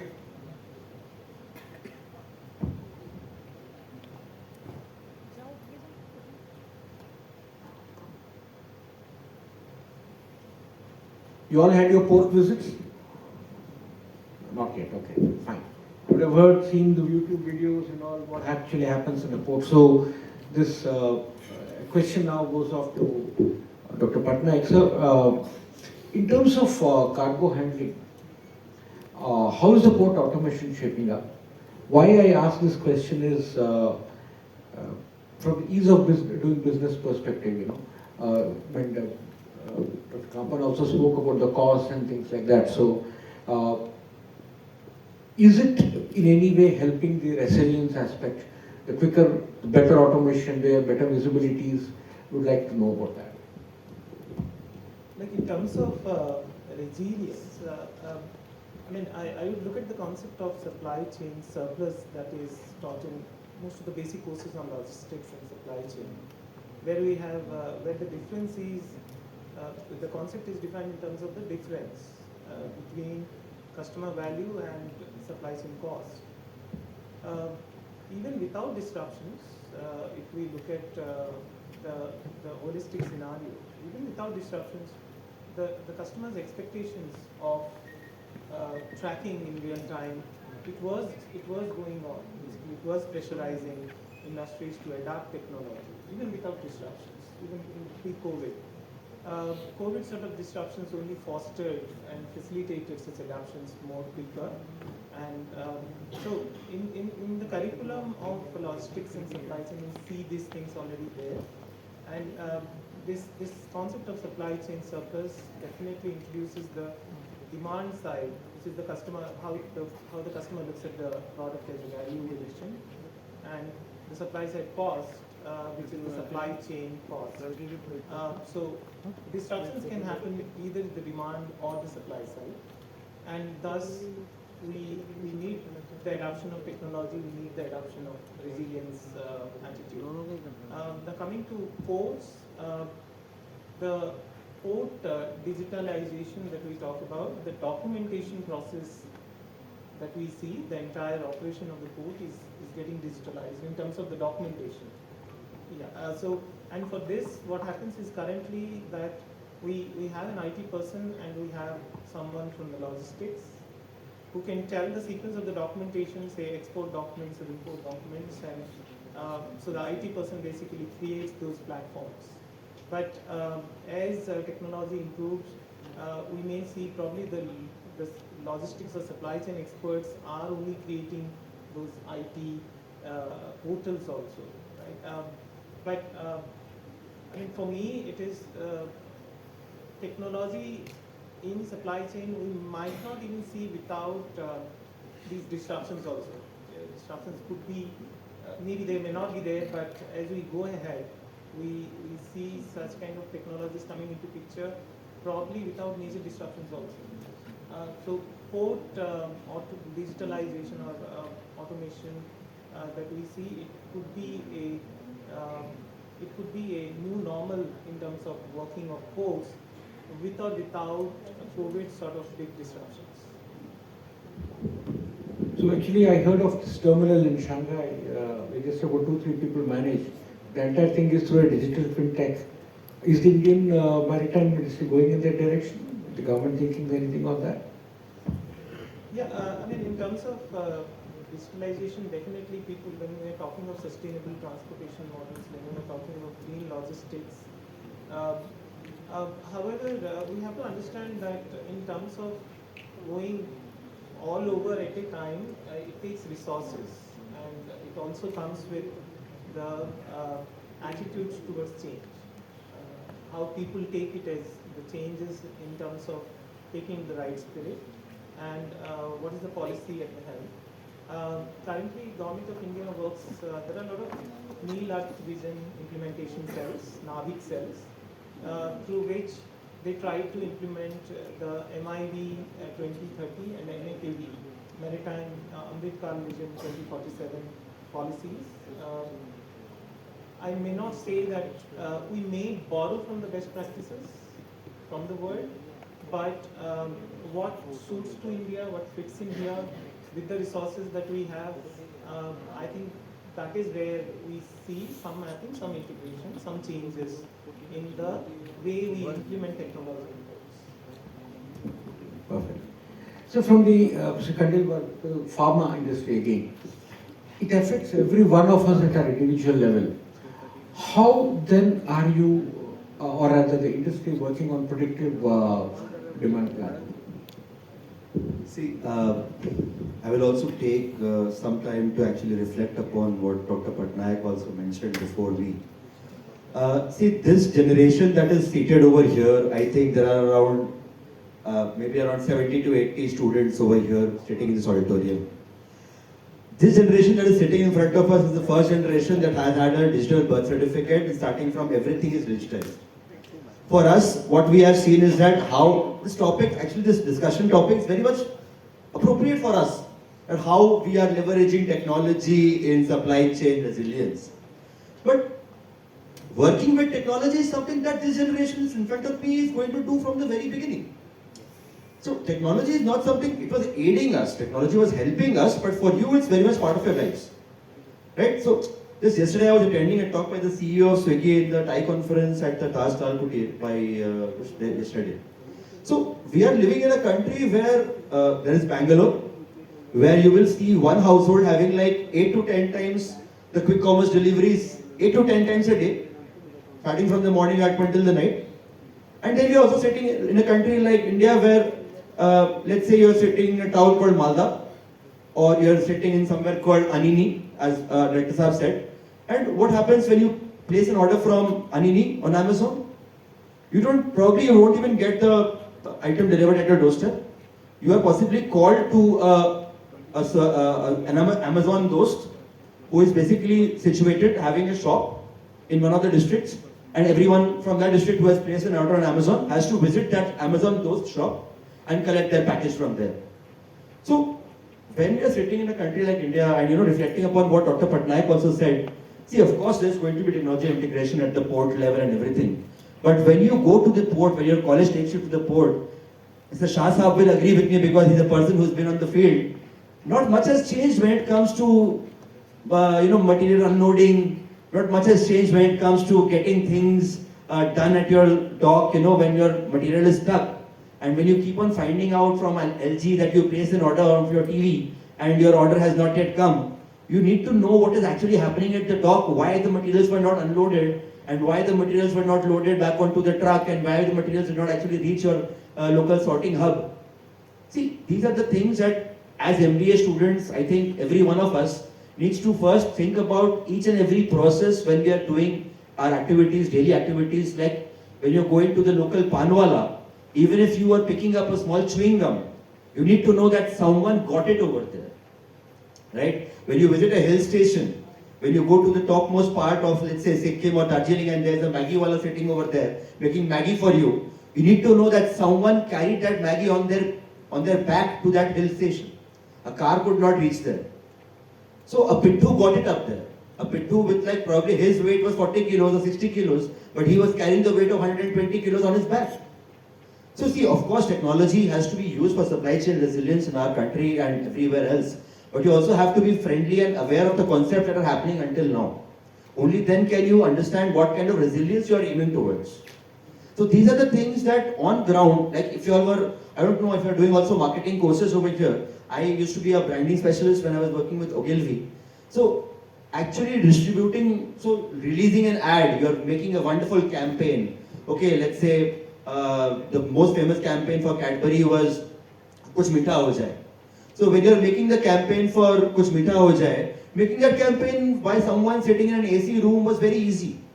But when each and every leaflet of that print material has to be inserted into the newspapers in 4 in the morning, before the newspapers reach you at 7 in the morning, supply chain has actually done a huge job from the printing press of the newspaper until your house, and the leaflets also getting inserted in each and every newspaper.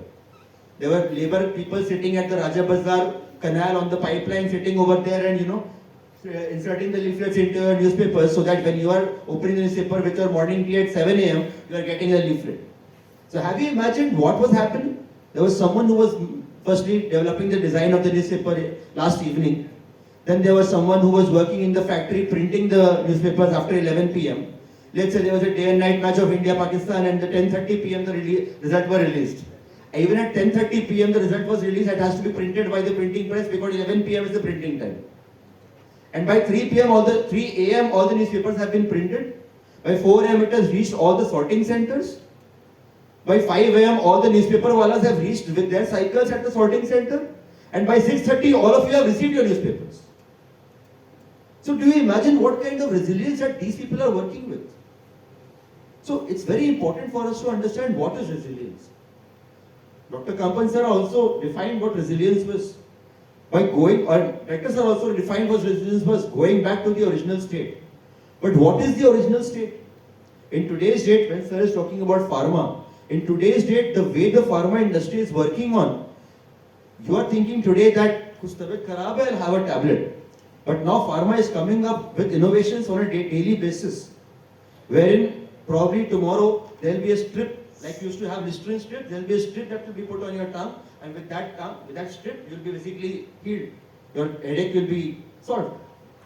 So when it comes to the entire thing, you have to understand that why, because in a country like India, they have seen that at times refrigeration in the cold chain and all these things, it's not effective and it's not efficient.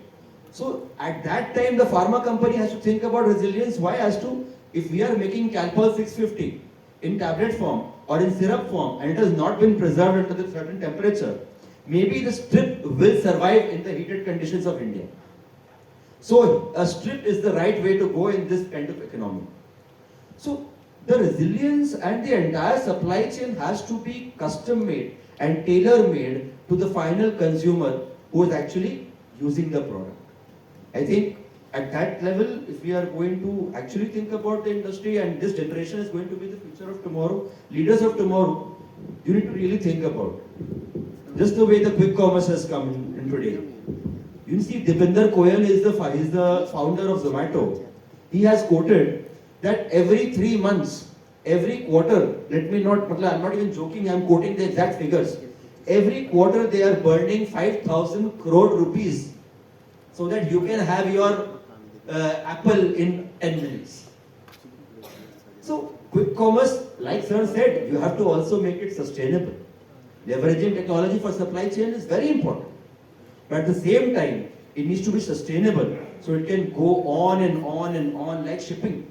Shipping is the way, train logistics, it's a way that is sustainable, reaches you fast, the cheapest. But having quick commerce, since we are having a panel discussion, I think floating this on the table is also very important. Is quick commerce even sustainable? And now it is coming into pharma, coming back to your question. So now if you want your apples in 10 minutes, people also raising customer expectations, people also want their medicines in 19 minutes. And there are service providers who are starting that services. But let's see, we have to aim for sustainability also for that. Thank you. Yes, sir, please carry on. as he was exactly talking about what I was thinking also. Very correctly he pointed it out. One is that you are to go for proper compromise. Sustainability you cannot forget. You cannot forget about cost. You cannot forget about satisfaction of the customers. And also you should be resilient. This is one point. And second point I would like to just add that we are talking so much about technology. We are saying it is going to be another strategy. In fact, in some of these occasions I have, in discussion of IT and technology, apparently it seems it is a panacea. It can solve all problems. Now, one thing we should not forget, use of sustainability is also prone to disruption. If this disruption happens to that technology, which is your strength to make you resilient, then in that case what will happen? Of course technology is good in terms of sustainability, but if everything is so rigidly networked, if there is any defect in any software or anything, I am not expert in IT, then all would be affected. Is it too safe in that case? That is my question. Yeah. In terms of when we're talking sustainability in logistics, I think research has been biased towards environmental sustainability and green practices, basically. And very much is talked about economic sustainability. Whereas as an industry, I know I'm working in constraints. I can only optimize my profit. And so I first have to look at my economic sustainability. And definitely, I mean, if it is imposed on industries, then that is another thing. But always, industry will look at economic sustainability, which we also forget in the context of sustainability and resilience. So I thought that it would also be nice to point out this. And in terms of the technology that we talked about, I still go with the concept of the supply chain surplus, which is such a wonderful concept, but probably very underrated in the books of supply chain and logistics, which says why resilience is required, which indirectly definitely highlights, which definitely says what is resilience. I mean, the traditional definitions of efficiency and responsiveness. So when we are talking of sustainability and resilience, we also need to keep in mind that we also talk about economic sustainability and not just environmental sustainability, low waste, low carbon footprint, which is probably equally a problematic notion for me, at least if I think from the perspective of industry or supply chain surplus that we talked about in the beginning. This topic you touched upon actually, we should have one more session over this. Very interesting, sir, even in the terms of the whether the technology itself is sustainable. It's what you have raised. So you also spoke about uncertainty. A catchphrase for me going forward from today, for sure. Under these circumstances, and the way Mr. Khandelwal spoke about the pharma industry and how they are working on the visibility, what kind of a global practices you think that we need to adopt, which are also economically sustainable, as Professor Pattanaik was mentioning?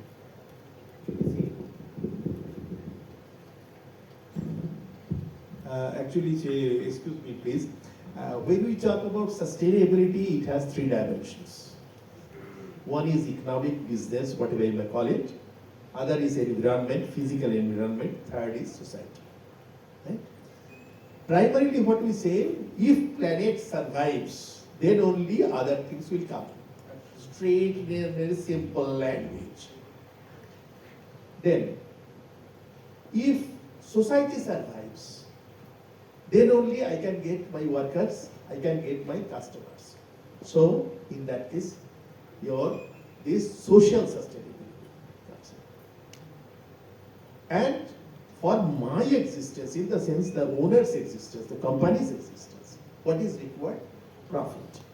So that's why right from the very beginning, always I say, and always because perhaps in optimization, this was my initial area of love. I always understand that there should be proper compromise, trade-off. How much we should be conscious of cost? How much we should be conscious of sustainability? How much we should be conscious of preparedness, preparing ourselves to become resilient. Resilience, one problem is that it comes once in a while. When it is going to come, nobody knows. So too much preparedness is also not good. Unnecessarily it would be expensive. Even investing for this resource, unnecessary resource, at the end of the day you may find within 10 years nothing is happening. Total wastage. But if it comes, there will be complete disaster. So in fact, inventory management perhaps is one of these areas where we should more focus on to become more resilient in case of disruptions. But here also there are so many issues. Perishable, if these are goods are perishable, how long you can keep? And how much? So, there is no the strategy, there is no the model. You want to think of different, as a management students, you should open your mind and don't be complacent. Something will always go on coming every other day. So consume everything, absorb everything rather, and then find out the strategy in a given circumstances. There cannot be a general strategy, right? Excellent. Professor Pattanaik, now one final question as we are about to close the session also shortly. How is the maritime education preparing the students with these kind of perspectives?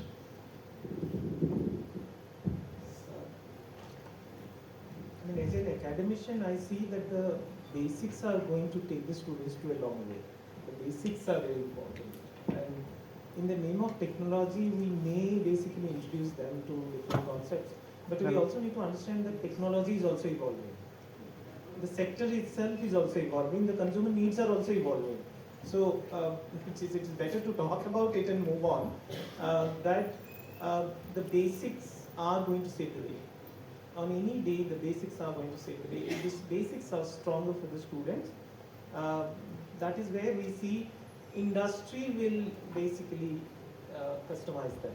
We have papers on technology in maritime, but the thing is that say for instance in marine engineering that we talk about, the basic ship stability, the basic ship running mechanisms are depending on the basic rules of basic principles, basically, which has been there in the books for ages together. Technology only makes the work lot smoother compared to before. So for me as an academician, if I see that the basics are going to save the day on any platform. Probably the industry also has to take a little bit of the burden of teaching the generation that it provides. That is also there. It is definitely the burden on the industry to kind of see what kind of technology they would like to adopt and then train the manpower accordingly, because technology is also evolving. Basically, there is one technology today. If we train our students, the technology basically changes tomorrow. It's better to understand that the dynamism of technology and then make the basics of the students very strong, and then so that the industry can make them prepared for whatever technology that they are going to adopt. Excellent. So that calls for more interactions between us from the industry and you all from the academics. Very true. Students, any questions for any of the panelists other than me, please? I've been talking a lot. Yeah. Good afternoon, everyone. My name is Neha Biswas, and my question is to you, Mr. Ravindra sir. Is that what are the biggest mistakes that companies make in the supply chain management? I would like to know it from your experience, if you have dealt with any.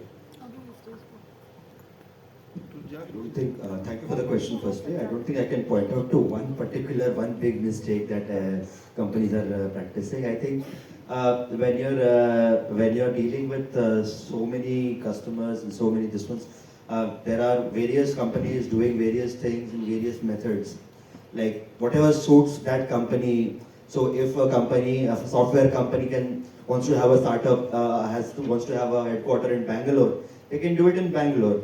But even if a company like $1 billion company like Zoho from India has their headquarters in Tenkasi, that is near Chennai, a little bit away from Chennai. But that's a village. There is not a single startup company over there. But then the only $1 billion software company from India is basically based in Tenkasi. So it depends on what suits your company.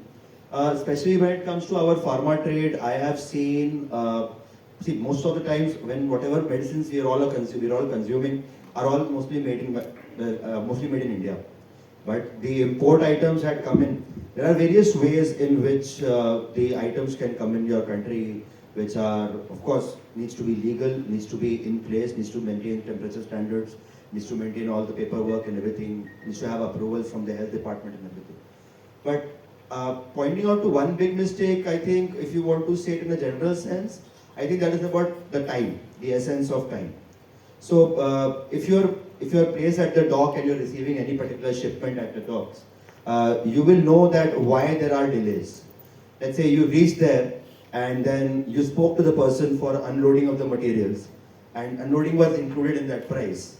When you reach there, they say, "Sir, labor nahi aaya." The simple answer is labor nahi aaya. What are you going to do? Are you going to wait for the labor to come? Are you going to say, "Ha, theek hai, I'll come back in the evening"? Or are you going to say, "I'll come back tomorrow, call me tomorrow if labor is here"? No. You have to make sure that labor is available. You have to first go and get the labor. Then the labor has come, has taken you 1.5 hours for the labor to finally come. You contacted 16 people who are going to be the lifters and unloaders. Then finally when the material is unloaded, it has to be loaded back on. So you need to get a hydra, or you need to get a forklift. You need to call a forklift wala. Then the forklift wala is going to negotiate with you, they are going to come. Until the final material is offloaded and actually loaded back onto the vehicle, it has taken you 8 hours. Whereas this was not even your headache to even look at. You were just supposed to receive the material. But when you reached there were problems because of which time was wasted. So time wastage is something in the supply chain, I think, is something that we have to really work on as a country, so that the sustainability angle is achieved, so that the academic angle is achieved, and at the same time the economic angle is also achieved. So time is one thing in supply chain that should be of given more essence and more value, especially in a country like ours where there are so many moving elements and moving parts. I think time is one thing that we need to work on. For that, technology should be really used. For that, actually predicting who will come in, which element is going to fall after which element, because when you're working in a chain, you're working with each element. So for that, technology should really be used. But for the implementation part, the time factor needs to be, I think, can only be taken care of by the manpower.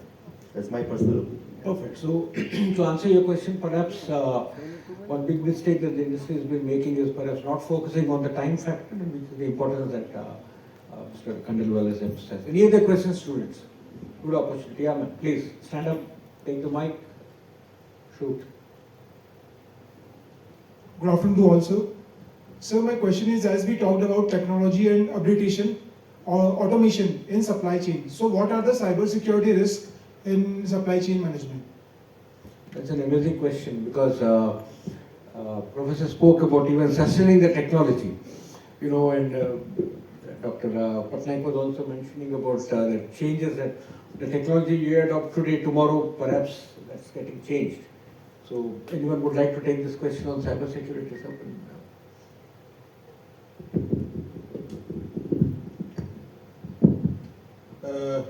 See, directly I cannot answer it.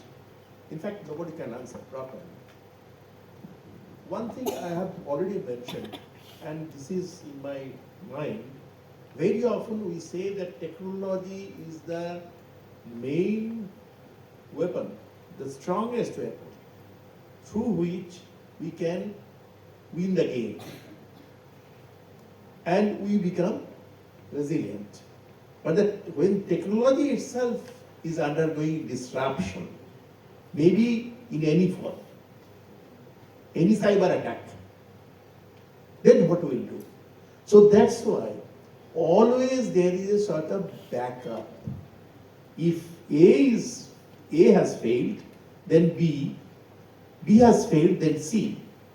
At least in your planning stage, you should keep prepared. I am not saying that you will invest and create the resources, but you should definitely at least 2-3 levels, up to 2-3 levels, you should keep yourself prepared. And as I told, that is a question of even curvilinearly, through curves, I can show you that cost of preparing yourselves against disruption or to become resilience, how much cost in terms of investing resources, manpower and all these things.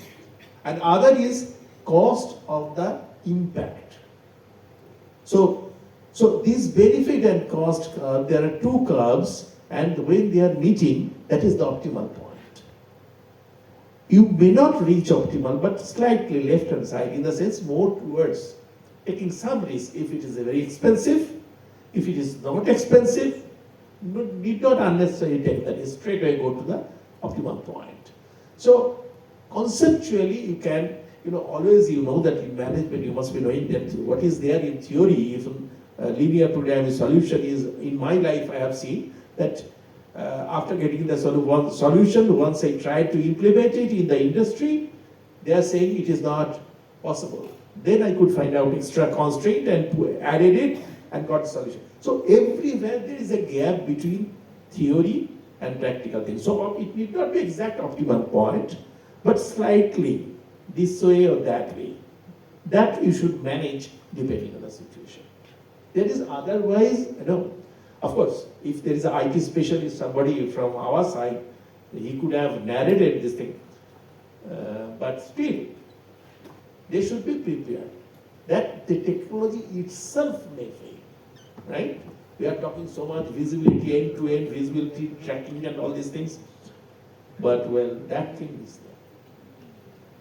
In fact, just to answer one more point to what, add one more point to what Professor was saying, the government of India also regularly conducts these hackathons.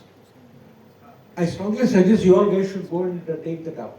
You will appear also, there was one, government invited, one of our interns, we sent them actually for that, just go and hack it here. So he moved up to level 4 or 5, but perhaps that can also give you a good explanation about, how you need to look at this. You're using something.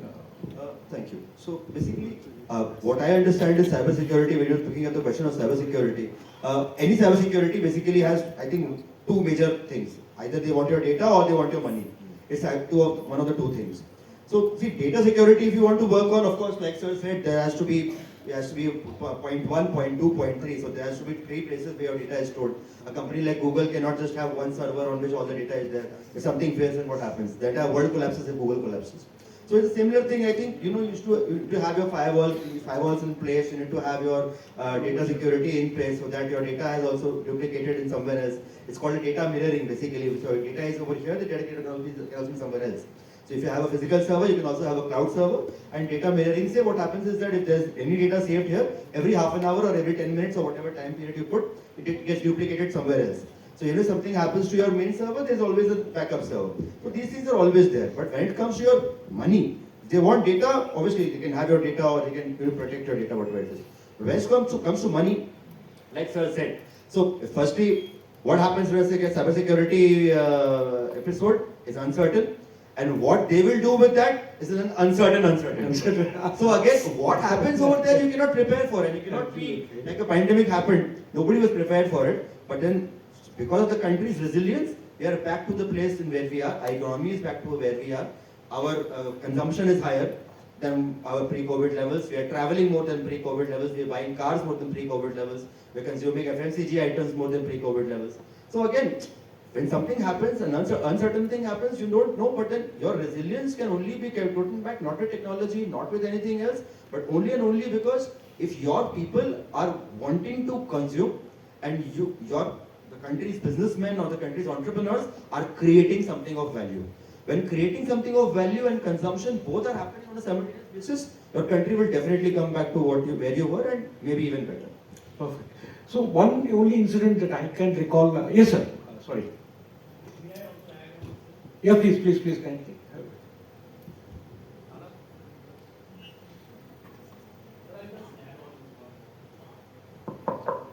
Communication is very important in today. You are actually tracking live your consignment, where it is going. You know that. You can see it on Amazon or anything. You are also having warehouses, 1 lakh inventory, but you can track each one of them. Where are they lying? Not only in one place, but number of places all over the world. What happens if there is a cyber attack? Blockchain technology is the answer. Thank you. Great. So thanks so much for the intervention there.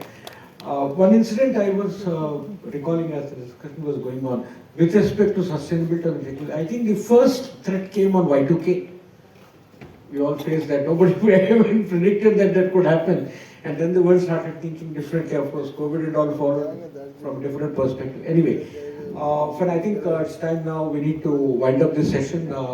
Thank you a lot to all my co-panelists. I mean, we had a lot of academic interactions also. And this, you guys, you raised some very good questions. 6 in all was what I counted. I was expecting 10, so better like next time for me. You guys also need to come to these programs with lots of questions. It makes the effort we all take to come prepared to come and address you here. Because we don't want to give a lecture and go back, that your professors are there for that. We want to interact with you, we also want to learn from you. So anyway, nice questions, leading questions were asked, whatever was asked. That I think is a pretty good thing. To conclude, primarily we all agreed on the one part that this is the future, whatever, whether you have it, however you would like to have it. There is no binary answer to that, as do you need this, do you do not need this, is there anything else, keep probing. But yeah, as future leaders, I guess you all need to keep up this particular mindset, bring it in if it is not there, take the help of your professors, bring this mindset in, because tomorrow you guys are going to come into the industry and solve the problems of the world, yeah. So thank you all so much for this great opportunity. Interacting with you was so nice, feeling like you're all back to school again, you know. Thank you so much, sir. Thank you. Thank you so much, panel, for such an exhilarating session. Moving forward, let's express our heartfelt gratitude to our panelists for sharing their wisdom and experience with us. We now invite our Director Sir and Malini Ma'am for felicitation for the panel.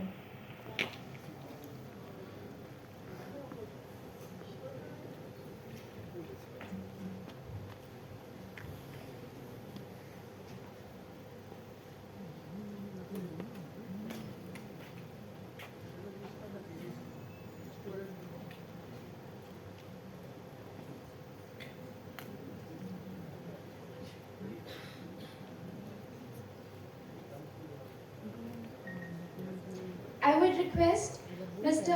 P Shah to come forward to receive the token of gratitude from us.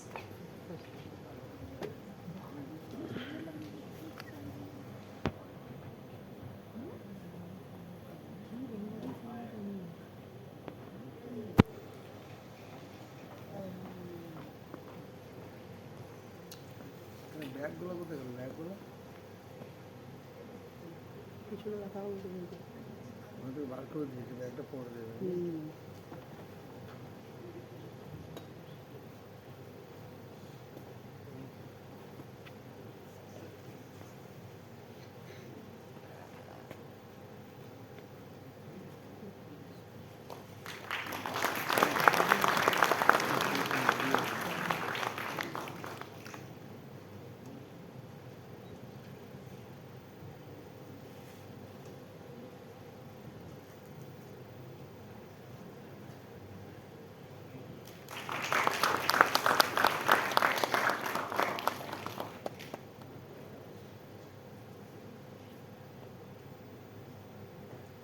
Professor Dr. Kampan Mukherjee, sir, please come forward to receive the token of gratitude from us.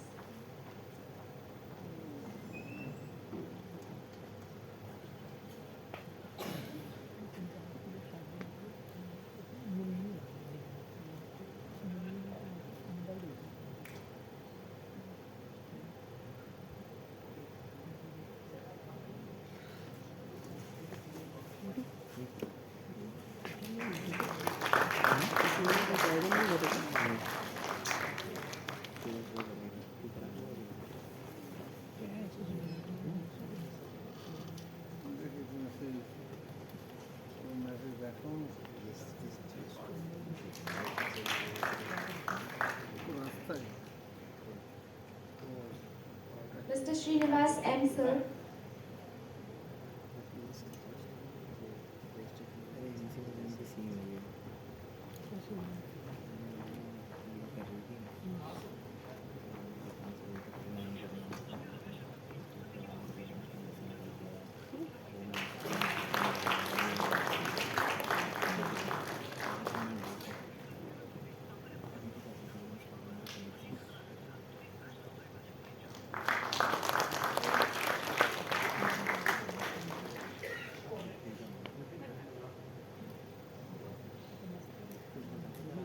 Dr. Pattanaik, sir.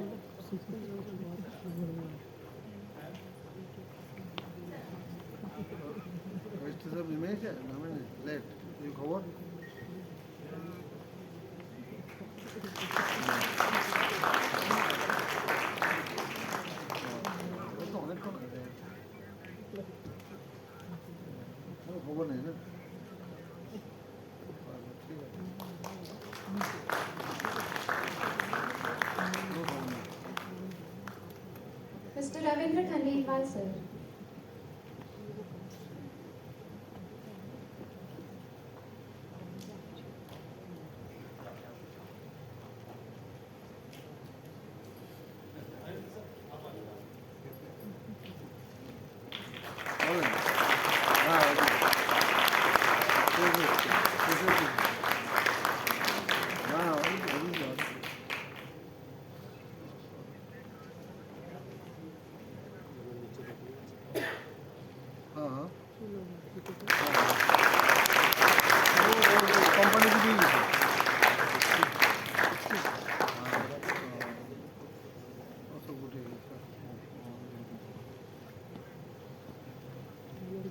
Panelists, please be on the stage for a short photography session.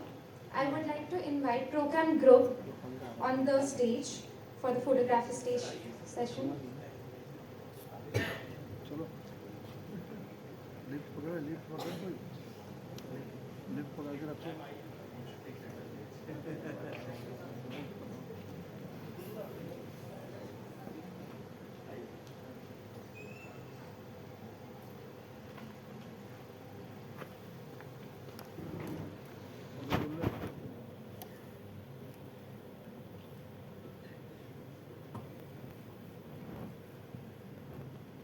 I would like to invite our faculty members to join the photography session.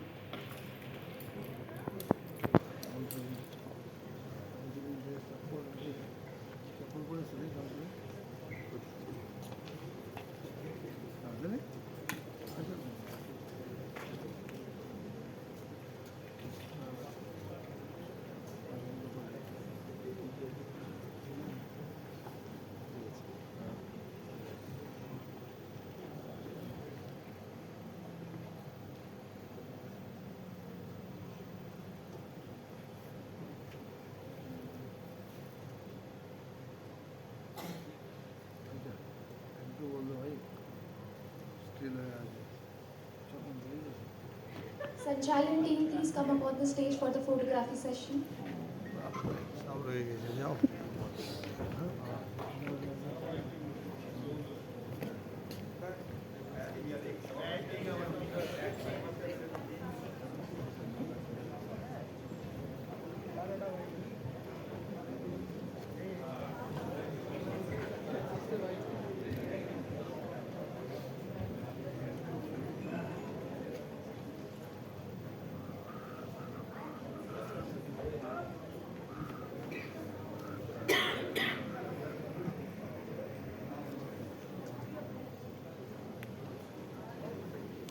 Latiful পেছন থেকে জিনিসপত্র খোলা শুরু করে দেবে।